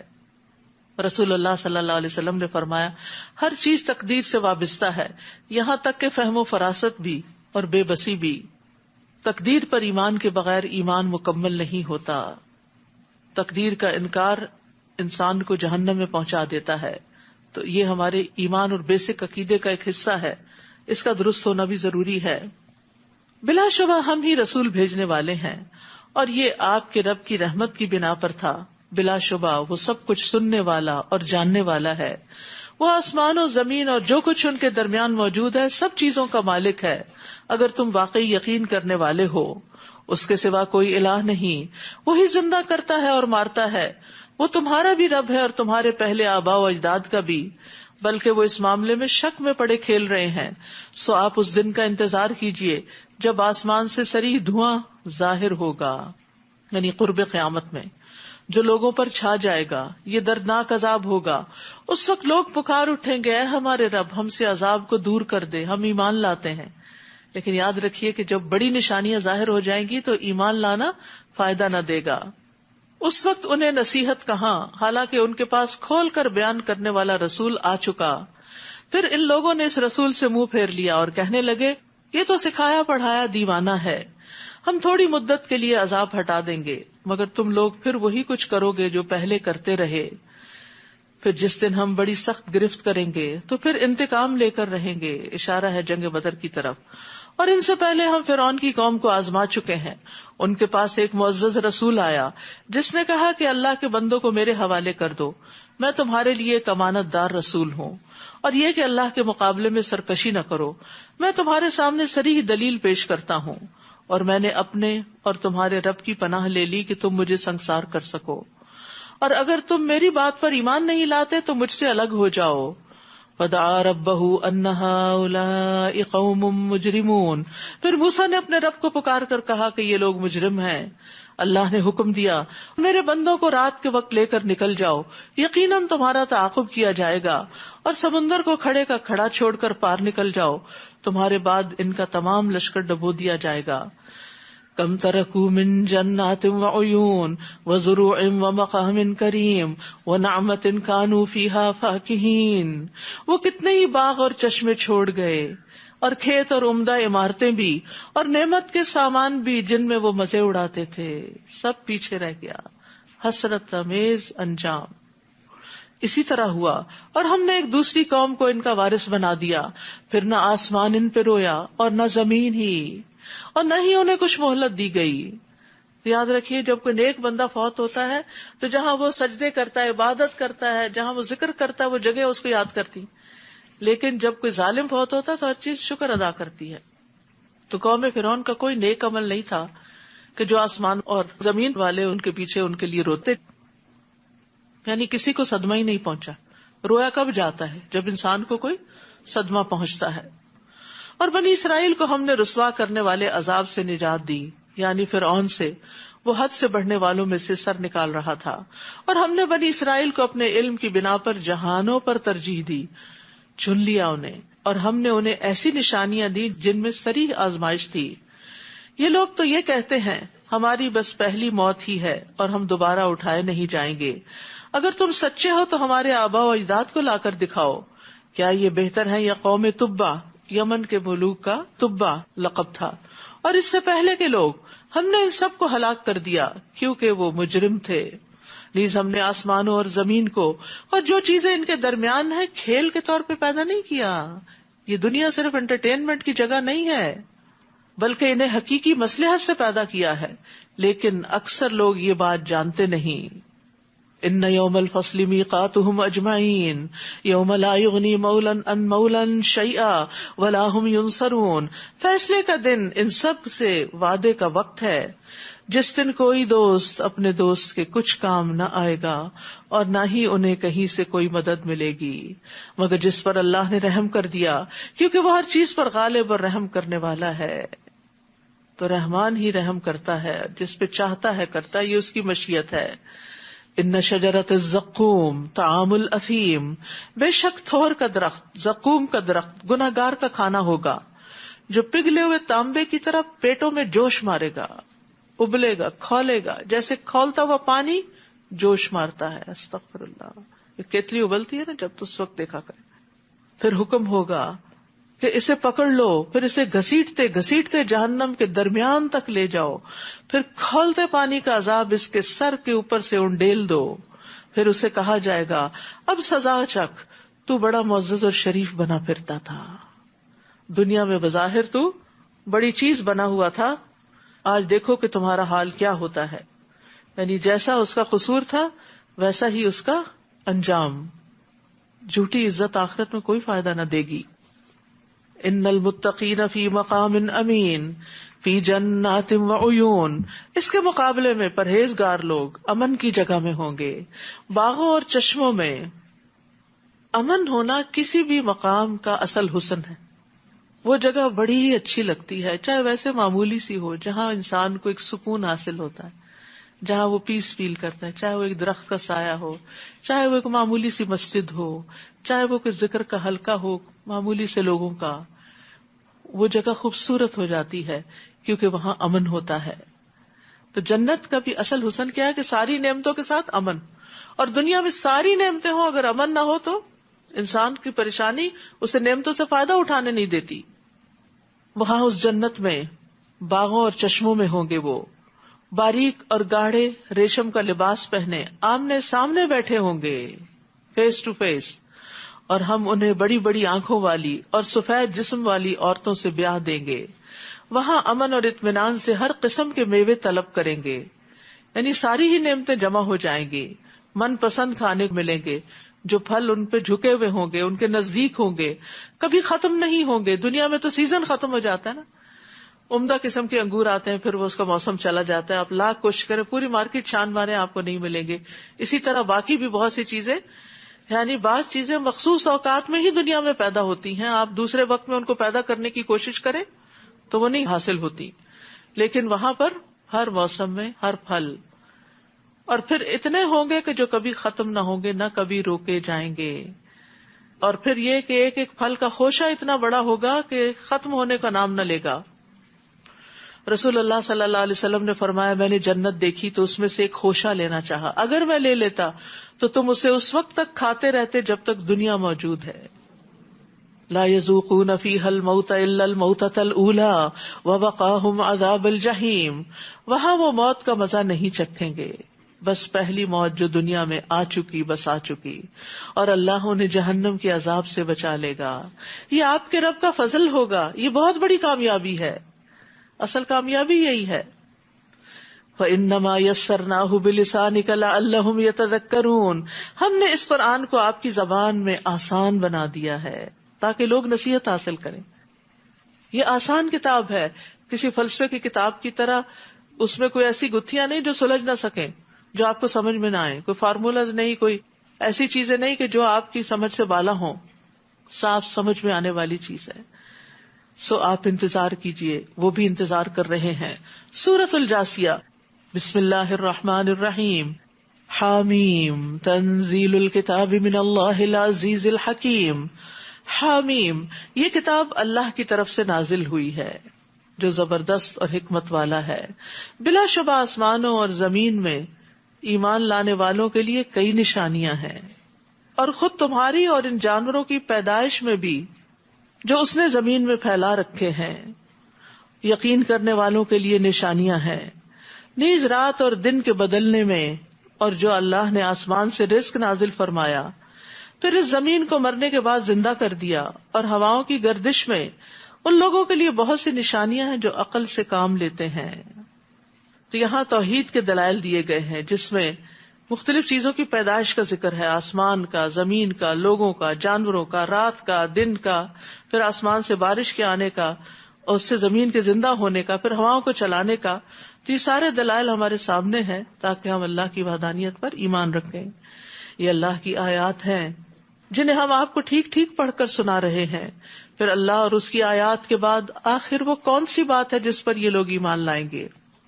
تباہی ہے ہر اس بہتان تراش اور گناہگار کے لیے جس کے سامنے اللہ کی آیات پڑھی جاتی ہیں اور وہ انہیں سنتا ہے، پھر از راہ تک اپنی بات پہ یوں اڑ جاتا ہے جیسے اس نے انہیں سنا ہی نہ ہو.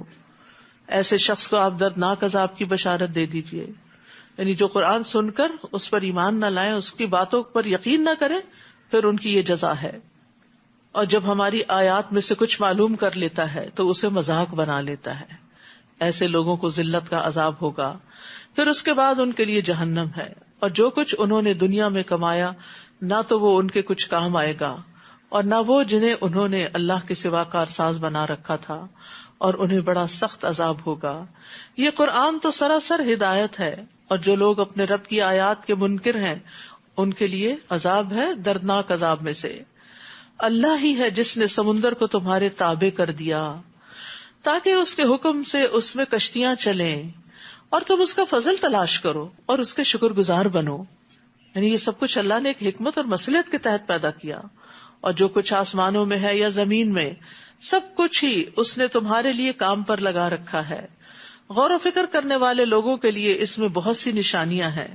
جو لوگ ایمان لائے ہیں آپ انہیں کہہ دیجئے کہ جو لوگ اللہ کی طرف سے برے دن آنے کی توقع نہیں رکھتے ان سے درگزر کریں، تاکہ اللہ اس قوم کو اس کی کمائی کا بدلہ دے دے. جس نے کوئی اچھا عمل کیا وہ اسی کے لیے ہے، اور اگر برا کرے گا تو اسی پر ہے. پھر تم سب اپنے رب کی طرف لوٹائے جاؤ گے. ہم نے بنی اسرائیل کو کتاب، حکومت اور نبوت دی، اور انہیں پاکیزہ چیزوں سے رزق دیا، اور دنیا بھر کے لوگوں پر فضیلت دی. نیز انہیں دین کے واضح احکام دیے. پھر جو انہوں نے اختلاف کیا تو لا علمی کی بنا پر نہیں بلکہ علم آ جانے کے بعد کیا، اور اس کی وجہ ایک دوسرے پر زیادتی کرنا تھی. اور جن باتوں میں یہ اختلاف کرتے تھے قیامت کے دن آپ کا رب ان کے درمیان فیصلہ کر دے گا. پھر ہم نے آپ کے لیے دین کا ایک طریقہ مقرر کیا ہے، آپ بس اس کی پیروی کیجیے اور ان لوگوں کی خواہشات کی پیروی نہ کیجیے جو علم نہیں رکھتے. انہم لن یغنوا عنک من اللہ شیئا، یہ لوگ اللہ کے مقابلے میں آپ کے کچھ کام نہ آ سکیں گے. بلا شبہ ظالم لوگ ایک دوسرے کے ساتھی ہیں، اور پرہیزگاروں کا دوست اللہ ہے. واللہ ولی المتقین. ھذا بصائر للناس وہدی ورحمہ لقوم یوقنون. یہ قرآن لوگوں کے لیے دلائل بصیرت کا مجموعہ ہے اور یقین رکھنے والوں کے لیے ہدایت اور رحمت ہے. تو اس سے کیا پتہ چلتا ہے کہ یقین رکھنے والا ہی دراصل قرآن سے مستفید ہو سکتا ہے. یقین بہت بڑی دولت ہے. اس کے بعد انسان کے اندر ایسی ڈٹرمینیشن آتی ہے کہ پہاڑ ادھر سے ادھر ہو سکتا ہے لیکن وہ اپنی جگہ سے نہیں ٹلتا. اس کے اندر استقامت پیدا ہو جاتی ہے. لیکن جس کو یہ یقین نہ ہو کہ اللہ کا کلام ہے اور اس کے ماننے یا نہ ماننے کے کچھ کانسیکوینسز ہیں تو پھر وہ اس کو سیریسلی نہیں لیتا. تو یقین کرنے والے جو ہیں ان کے لیے بصیرت بھی ہوتی ہے، وہ کچھ دیکھ لیتے ہیں جو عام لوگ نہیں دیکھ پاتے. ان کے لیے ہدایت اور رحمت ہوتی ہے، اور جو لوگ یقین نہ کریں ان کے لیے تاریکی اور غم کا سبب ہے سب. ام حسب الذین اجترحوا السیئات ان نجعلہم کالذین آمنوا وعملوا الصالحات سواء محیاہم ومماتہم ساء ما یحکمون. جو لوگ بدعمالیاں کر رہے ہیں کیا وہ یہ سمجھے بیٹھے ہیں کہ ہم انہیں اور ایمان لانے والوں اور نیک عمل کرنے والوں کو ایک جیسا کر دیں گے کہ ان کا جینا اور مرنا یکساں ہوگا. یہ کیسا برا فیصلہ کر رہے ہیں. کتنی واضح آیت ہے کہ ایک طرف وہ لوگ ہیں جو اجتراح السیئات ہیں اور دوسری طرف وہ ہیں جو عمل الصالحات ہیں. تو یہ دونوں الگ الگ کیٹیگری کے لوگ ہیں. دونوں کی نہ زندگی برابر ہے، نہ موت اور نہ موت کے بعد. دو الگ راستے ہیں، دو الگ ڈائریکشنز ہیں. انسان ایک ہی وقت میں اچھا اور برا کام نہیں کرتا، یا اچھا کرتا ہے یا برا کرتا ہے. یہ آیت جو ہے یہ عبادت گزاروں کو رلا دینے والی آیت ہے. ابراہیم بن اشعث کہتے ہیں میں نے فضیل بن ایاز کو دیکھا کہ وہ رات کے اول حصے سے اس کے آخر تک اس آیت اور اس جیسی آیات کو پڑھتے رہتے تھے. پھر وہ کہتے تھے کاش میں جان لیتا کہ دونوں گروہوں میں سے میں کس میں سے. کیونکہ نیک عمل صرف وہ نہیں ہوتا جو ظاہر میں بڑا اچھا لگ رہا ہو. کوئی آپ کو دیکھے آپ بہت اچھی نماز پڑھے، بہت اچھی قرات کر رہے ہیں، بہت بھاگ بھاگ کے لوگوں کے کام آتے ہیں، نہیں، یہ کافی نہیں ہے. دیکھا یہ جائے گا کہ اس کے پیچھے بنیاد کیا تھی، نیت کیا تھی، ارادہ کیا تھا، سوچ کیا تھی. یہ سامنے والا حصہ لوگ دیکھتے ہیں اور پیچھے والا صرف اللہ دیکھتا ہے. اس لیے بندے کو نہیں پتا چل سکتا کہ میں کہاں کھڑا ہوں، یہ اللہ ہی کو پتا ہے کہ کون کہاں پر ہے، کس مقام پر ہے. بظاہر جو ہماری غلطیاں ہوتی ہیں نا، ان کو تو لوگ بھی پوائنٹ آؤٹ کرتے رہتے ہیں. وہ بھی کہتے ہیں دیکھو نماز میں یہاں ہاتھ نہیں رکھو، یہاں رکھو، یہ رکوع اتنا کرو، سجدہ ایسے کرو، سلام ایسے پھیرو، شہادت کی انگلی اس طرح چلاؤ. یہ سب تو آپ کے دائیں بائیں والے بھی آپ کو بتا دیتے ہیں، لیکن آپ نے کس نیت اور ارادے سے نماز پڑھی تھی وہ تو ساتھ والا آپ کو کچھ بھی نہیں بتا سکتا. وہ آپ کے ظاہری خشوع سے بہت متاثر ہو سکتا ہے، لیکن آپ کے دل کی حالت اگر اس کو پتا چل جائے کہ آپ کیا کیا باتیں سوچ رہے تھے اس وقت کھڑے ہو کے، بظاہر آپ نے سر جھکایا ہوا تھا لیکن دماغ کہیں اور تھا، تو پھر یہ تو صرف اللہ کو پتا. اس لیے نیک لوگ کبھی بھی اپنے بظاہر کیے ہوئے نیک اعمال پہ راضی نہیں ہو جاتے، خوش نہیں ہوتے. وہ پھر بھی فکر کرتے ہیں کہ اللہ ان کو قبول کر لے. وَخَلَقَ اللَّهُ السَّمَاوَاتِ وَالْأَرْضَ بِالْحَقِّ وَلِتُجْزَىٰ كُلُّ نَفْسٍ بِمَا كَسَبَتْ وَهُمْ لَا يُظْلَمُونَ. اللہ نے آسمانوں اور زمین کو حقیقی مصلحت کے تحت پیدا کیا، ایک مقصد کے تحت پیدا کیا ہے، اور اس لیے بھی کہ ہر شخص کو اس کی کمائی کا بدلہ دیا جائے اور ان پر ظلم نہیں کیا جائے گا، یعنی آخرت میں. افرأیت من اتخذ الہہ ہواہ وأضلہ اللہ علی علم وختم علی سمعہ وقلبہ وجعل علی بصرہ غشاوہ فمن یہدیہ من بعد اللہ افلا تذکرون. بھلا آپ نے اس شخص کے حال پر کبھی غور کیا جس نے اپنی خواہش نفس کو الہ بنا رکھا ہے، یعنی اپنی ہی مرضی کو اپنا لیڈر بنا رکھا ہے، اسی کو فالو کرتا ہے اور اسی کو پوجتا ہے، اور اللہ نے علم کے باوجود اسے گمراہ کر دیا. یہ بہت خطرناک بات ہے. جو شخص خواہش نفس کا غلام ہو جائے اس کا علم بھی اس کو کوئی فائدہ نہیں دیتا، کیونکہ وہ علم کو پیچھے کر دیتا ہے. وہ جذبات سے مغلوب ہو کے غلط کام کرتا ہے، اور اس کے کان اور دل پر مہر لگا دی اور اس کی آنکھ پر پردہ ڈال دیا. اللہ کے بعد اب کون ہے جو اسے ہدایت دے سکے؟ کیا تم غور نہیں کرتے؟ تو اس آیت میں بھی خواہشات نفس کی پیروی کی بہت زیادہ مذمت کی گئی ہے. ابن عباس کہتے ہیں اللہ تعالیٰ نے جہاں بھی خواہش کا ذکر کیا اس کی مذمت ہی کی ہے. وہب کہتے ہیں جب تم دو کاموں کے بارے میں شک میں پڑ جاؤ کہ کون سا بہتر ہے تو جو کام تمہاری خواہش سے زیادہ دور ہو اسی کو کر لو، وہ دونوں میں بہتر ہوگا. یعنی اپنی خواہش کے خلاف چلو تو وہ بہتر ہوگا. سہل تستری کہتے ہیں تمہاری خواہش تمہاری بیماری ہے، اگر تم اس کی مخالفت کرو گے تو تمہارا علاج ہو جائے گا، یعنی تمہارے اندر کی بہت سی خرابیاں دور ہو جائیں گی. تو انسان کو ہر وہ بات نہیں مان لینی چاہیے جو بس دل میں آئی اور جس کا شوق چڑھ گیا اور وہ کر لیا. یہ بھی دیکھنا چاہیے کہ حقیقی فائدہ کس چیز میں ہے. اصل تو اللہ کو راضی کرنا مقصود ہے.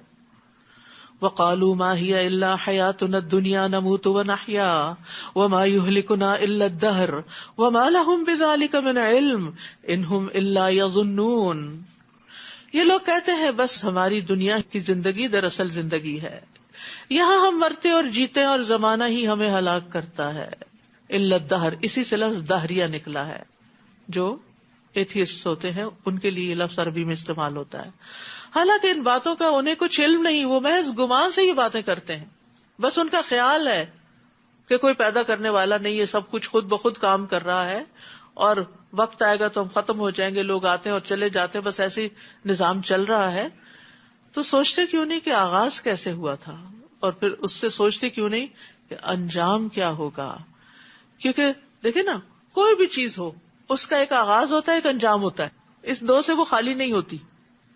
کسی بھی چیز کے بارے میں سوچ لیں آپ کہ اس کی کوئی نہ کوئی بگننگ ضرور ہوتی اور اس کا کوئی نہ کوئی اینڈ ضرور ہوتا ہے. کوئی چیز بھی اس سے خالی نہیں. تو اس کائنات کی بگننگ کیا تھی، کس نے آغاز کیا؟ اور پھر اگر ہم مان لیتے ہیں کہ اللہ، تو پھر اللہ نے بتایا کہ اس کا ایک انجام بھی ہونے والا ہے اور ایک یوم الدین بھی ہے، تو قیامت پر ایمان بھی اس کے لازم و ملزوم ہو جاتا ہے. اور جب ان پر ہماری واضح آیات پڑھی جاتی ہیں تو اس کے سوا ان کے پاس اور کوئی دلیل نہیں ہوتی کہ وہ یہ کہہ دیتے ہیں اگر تم سچے ہو تو ہمارے آباء و اجداد کو اٹھا لاؤ، مروں کو زندہ کر کے دکھاؤ. وہ تو اللہ ہی نے پیدا کیا، وہی مارتا ہے، وہی زندہ کرے گا. یہ ہم نے کب کہا کہ ہم زندہ کرنے والے ہیں؟ آپ انہیں کہیے اللہ ہی زندہ کرتا ہے، پھر وہی تمہیں موت دے گا، پھر قیامت کے دن تم سب کو جمع کرے گا جس کے آنے میں کوئی شک نہیں، لیکن اکثر لوگ جانتے نہیں. اب بھی دیکھیں دنیا کی اکثریت اپنے انجام سے غافل، بے خبر ہے کہ مرنے کے بعد کیا کچھ پیش آنے والا ہے، کچھ خبر نہیں. خود مسلمانوں کے اندر بہت سے لوگ ایسے ہیں جن کو نہیں پتا، تو ان کی تو کیا ہی بات ہے کہ جن کو کبھی ہوا بھی نہیں لگی ان چیزوں کی. آسمان اور زمین کی بادشاہی اللہ ہی کی ہے، اور جس دن قیامت قائم ہوگی اس دن باطل پرست خسارے میں پڑ جائیں گے، یعنی جو اس کو نہیں مانتے وہ نقصان اٹھائیں گے. اور آپ ہر گروہ کو گھٹنوں کے بل پڑا دیکھیں گے، ہر کوئی اللہ کے آگے عاجز ہوگا، ہر گروہ کو اس کے نامہ اعمال کی طرف بلایا جائے گا. آج تمہیں ان اعمال کا بدلہ دیا جائے گا جو تم کرتے رہے. ھذا کتابنا ینطق علیکم بالحق انا کنا نستنسخ ما کنتم تعملون. یہ ہمارا لکھوایا ہوا اعمال نامہ ہے جو تمہارے متعلق ٹھیک ٹھیک بیان کر دے گا جو کچھ تم عمل کیا کرتے تھے. بلا شبہ ہم ساتھ ساتھ انہیں لکھواتے جاتے تھے. نامہ اعمال. رہے وہ لوگ جو ایمان لائے اور نیک عمل کیے تو اللہ انہیں اپنی رحمت میں داخل کرے گا. یہی واضح کامیابی ہے. اور جن لوگوں نے کفر کیا انہیں کہا جائے گا کیا تمہیں میری آیات پڑھ کر نہیں سنائی جاتی تھی مگر تم اکڑ گئے اور تم تھے ہی مجرم لوگ. اور جب تمہیں کہا جاتا کہ اللہ کا وعدہ سچا ہے اور قیامت کے آنے میں کوئی شک نہیں تو تم کہہ دیتے تھے ہم نہیں جانتے قیامت کیا چیز ہے، ہم تو اسے ایک ظنی چیز شمار کرتے ہیں، یعنی خیال ہے بس، یعنی خواب کی طرح ہے، اور ظنی چیز پر ہم یقین نہیں کر سکتے. اس وقت ان پر ان کے اعمال کی برائیاں ظاہر ہونے لگے گی اور جس عذاب کا وہ مذاق اڑایا کرتے تھے وہ انہیں آ گھیرے گا. اور انہیں کہا جائے گا آج ہم تمہیں ایسے ہی بھلا دیں گے جیسے تم نے اس دن کی ملاقات کو بھلا دیا تھا، اور اب تمہارا ٹھکانہ دوزخ ہے اور تمہارا کوئی بھی مددگار نہیں. یہ اس لیے کہ تم اللہ کی آیات کا مذاق اڑایا کرتے تھے اور دنیا کی زندگی نے تمہیں دھوکے میں ڈال رکھا تھا، لہٰذا آج نہ انہیں دوزخ سے نکالا جائے گا اور نہ یہ کہا جائے گا کہ معذرت کر کے اپنے رب کو راضی کر لو. فَلِلَّهِ الْحَمْدُ رَبِّ السَّمَاوَاتِ وَرَبِّ الْأَرْضِ رَبِّ الْعَالَمِينَ. بس تعریف اللہ ہی کے لیے ہے جو آسمانوں اور زمین کا اور سارے جہانوں کا رب ہے. وَلَهُ الْكِبْرِيَاءُ فِي السَّمَاوَاتِ وَالْأَرْضِ وَهُوَ الْعَزِيزُ الْحَكِيمُ. آسمانوں اور زمین میں کبریائی اسی کے لیے ہے اور وہ زبردست ہے، حکمت والا ہے. یاد رکھیے یہ کبریائی، یہ بڑائی اللہ کا وصف ہے. رسول اللہ صلی اللہ علیہ وسلم نے فرمایا اللہ عز و جل فرماتا ہے بڑائی میرے اوپر کی چادر ہے اور عظمت میرے نیچے کی چادر ہے، چنانچہ جو کوئی ان میں سے کسی ایک کو بھی کھینچنے کی کوشش کرے گا تو میں اسے جہنم میں جھونک دوں گا. عبداللہ بن عمر رضی اللہ عنہ کہتے ہیں ایک دن رسول اللہ صلی اللہ علیہ وسلم نے ممبر پر یہ آیت تلاوت فرمائی وَالسَّمَاوَاتُ مَطْوِيَّاتٌ بِيَمِينِهِ سُبْحَانَهُ وَتَعَالَى عَمَّا يُشْرِكُونَ، اور کہنے لگے کہ اللہ تعالیٰ اپنی بزرگی خود بیان کرے گا اور کہے گا میں ہوں جبار، میں ہوں متکبر، میں ہوں بادشاہ، میں ہوں غالب. رسول اللہ صلی اللہ علیہ وسلم یہ بات بار بار دہرانے لگے، یعنی اللہ کی بڑائی بیان کرنے لگے، یہاں تک کہ آپ کی وجہ سے ممبر کانپنے لگا، یہاں تک کہ ہمیں اندیشہ ہونے لگا کہ کہیں نبی صلی اللہ علیہ وسلم نیچے نہ گر پڑے. یعنی اللہ کی بڑائی بیان کرنا اور اللہ کی بڑائی اور عظمت کو محسوس کرنا کوئی معمولی چیز نہیں ہے. اللہ تعالیٰ لیس کمثلہ شیء، سب سے بڑا ہے، وہو العلی العظیم ہے. جنت میں بھی اللہ تعالیٰ کے چہرے پر کبریائی کی چادر ہوگی. رسول اللہ صلی اللہ علیہ وسلم نے فرمایا جنت میں 2 باغ چاندی کے ہوں گے جن کے برتن اور تمام دوسری چیزیں چاندی کی ہوں گی، ہر چیز جو بھی یوٹینسل وغیرہ استعمال کی چیزیں ہیں، اور 2 سونے کے باغ ہوں گے جن کے تمام برتن اور دوسری چیزیں سونے کی ہوں گی. اور جنت عدن میں جنتیوں کے اپنے رب کے دیدار میں کوئی چیز رکاوٹ نہ ہوگی سوائے کبریائی کے چادر کے جو اس کے چہرے پر موجود ہوگی. تو اللہ کی بڑائی علم والے ہی جانتے ہیں اور ہمیں اس کو یاد بھی رکھنا چاہیے اور محسوس بھی کرنا چاہیے. آخری 2 آیات کی تلاوت. فللہ الحمد رب السماوات ورب الارض رب العالمین وَلَهُ الْكِبْرِيَاءُ فِي السَّمَاوَاتِ وَالْأَرْضِ وَهُوَ الْعَزِيزُ الْحَكِيمُ فَلِلَّهِ الْحَمْدُ رَبِّ السَّمَاوَاتِ وَرَبِّ الْأَرْضِ رَبِّ الْعَالَمِينَ وَلَهُ الْكِبْرِيَاءُ فِي السَّمَاوَاتِ وَالْأَرْضِ وَهُوَ الْعَزِيزُ الْحَكِيمُ۔ جس دن انسان اللہ کو بڑا سمجھ لیتا ہے اس دن اس کے لیے اللہ تعالیٰ کے سارے احکامات پر عمل آسان ہو جاتا ہے۔ اصل مشکل ہی یہ ہے کہ ہم نے اللہ کو پہچانا نہیں، اس کی قدر ہی نہیں کی جیسے قدر کرنے کا حق ہے۔ اللہ ہمیں سکھا دے، اللہ ہمیں سمجھا دے۔ وآخر دعوانا ان الحمد للہ رب العالمین۔ قرآن مجید کو بہترین طریقے سے پڑھنا آپ کے لیے، آپ کے بچوں کے لیے بہت ضروری ہے۔ تو الحمدللہ تعلیم التجوید کا کورس آئندہ پیش کیا جا رہا ہے، جس میں تجوید بھی ہوگی، ترتیل بھی ہوگی، اور اسی طرح بچوں کا مفتاح القرآن بھی، جس کی معلومات آپ لے سکتے ہیں۔ اور باقی یہ کہ یہ قوما کی دعائیں ہیں، اللہ تعالیٰ کی حمد کی، یہ بھی آپ پڑھ سکتے ہیں جب ربنا ولک الحمد کر کے کھڑے ہوتے ہیں۔ رکوع اور سجدے کی بھی اویلیبل ہیں۔ سبحانک اللہم و بحمدک اشہد ان لا الہ الا انت استغفرک و اتوب الیک۔ السلام علیکم و رحمۃ اللہ وبرکاتہ۔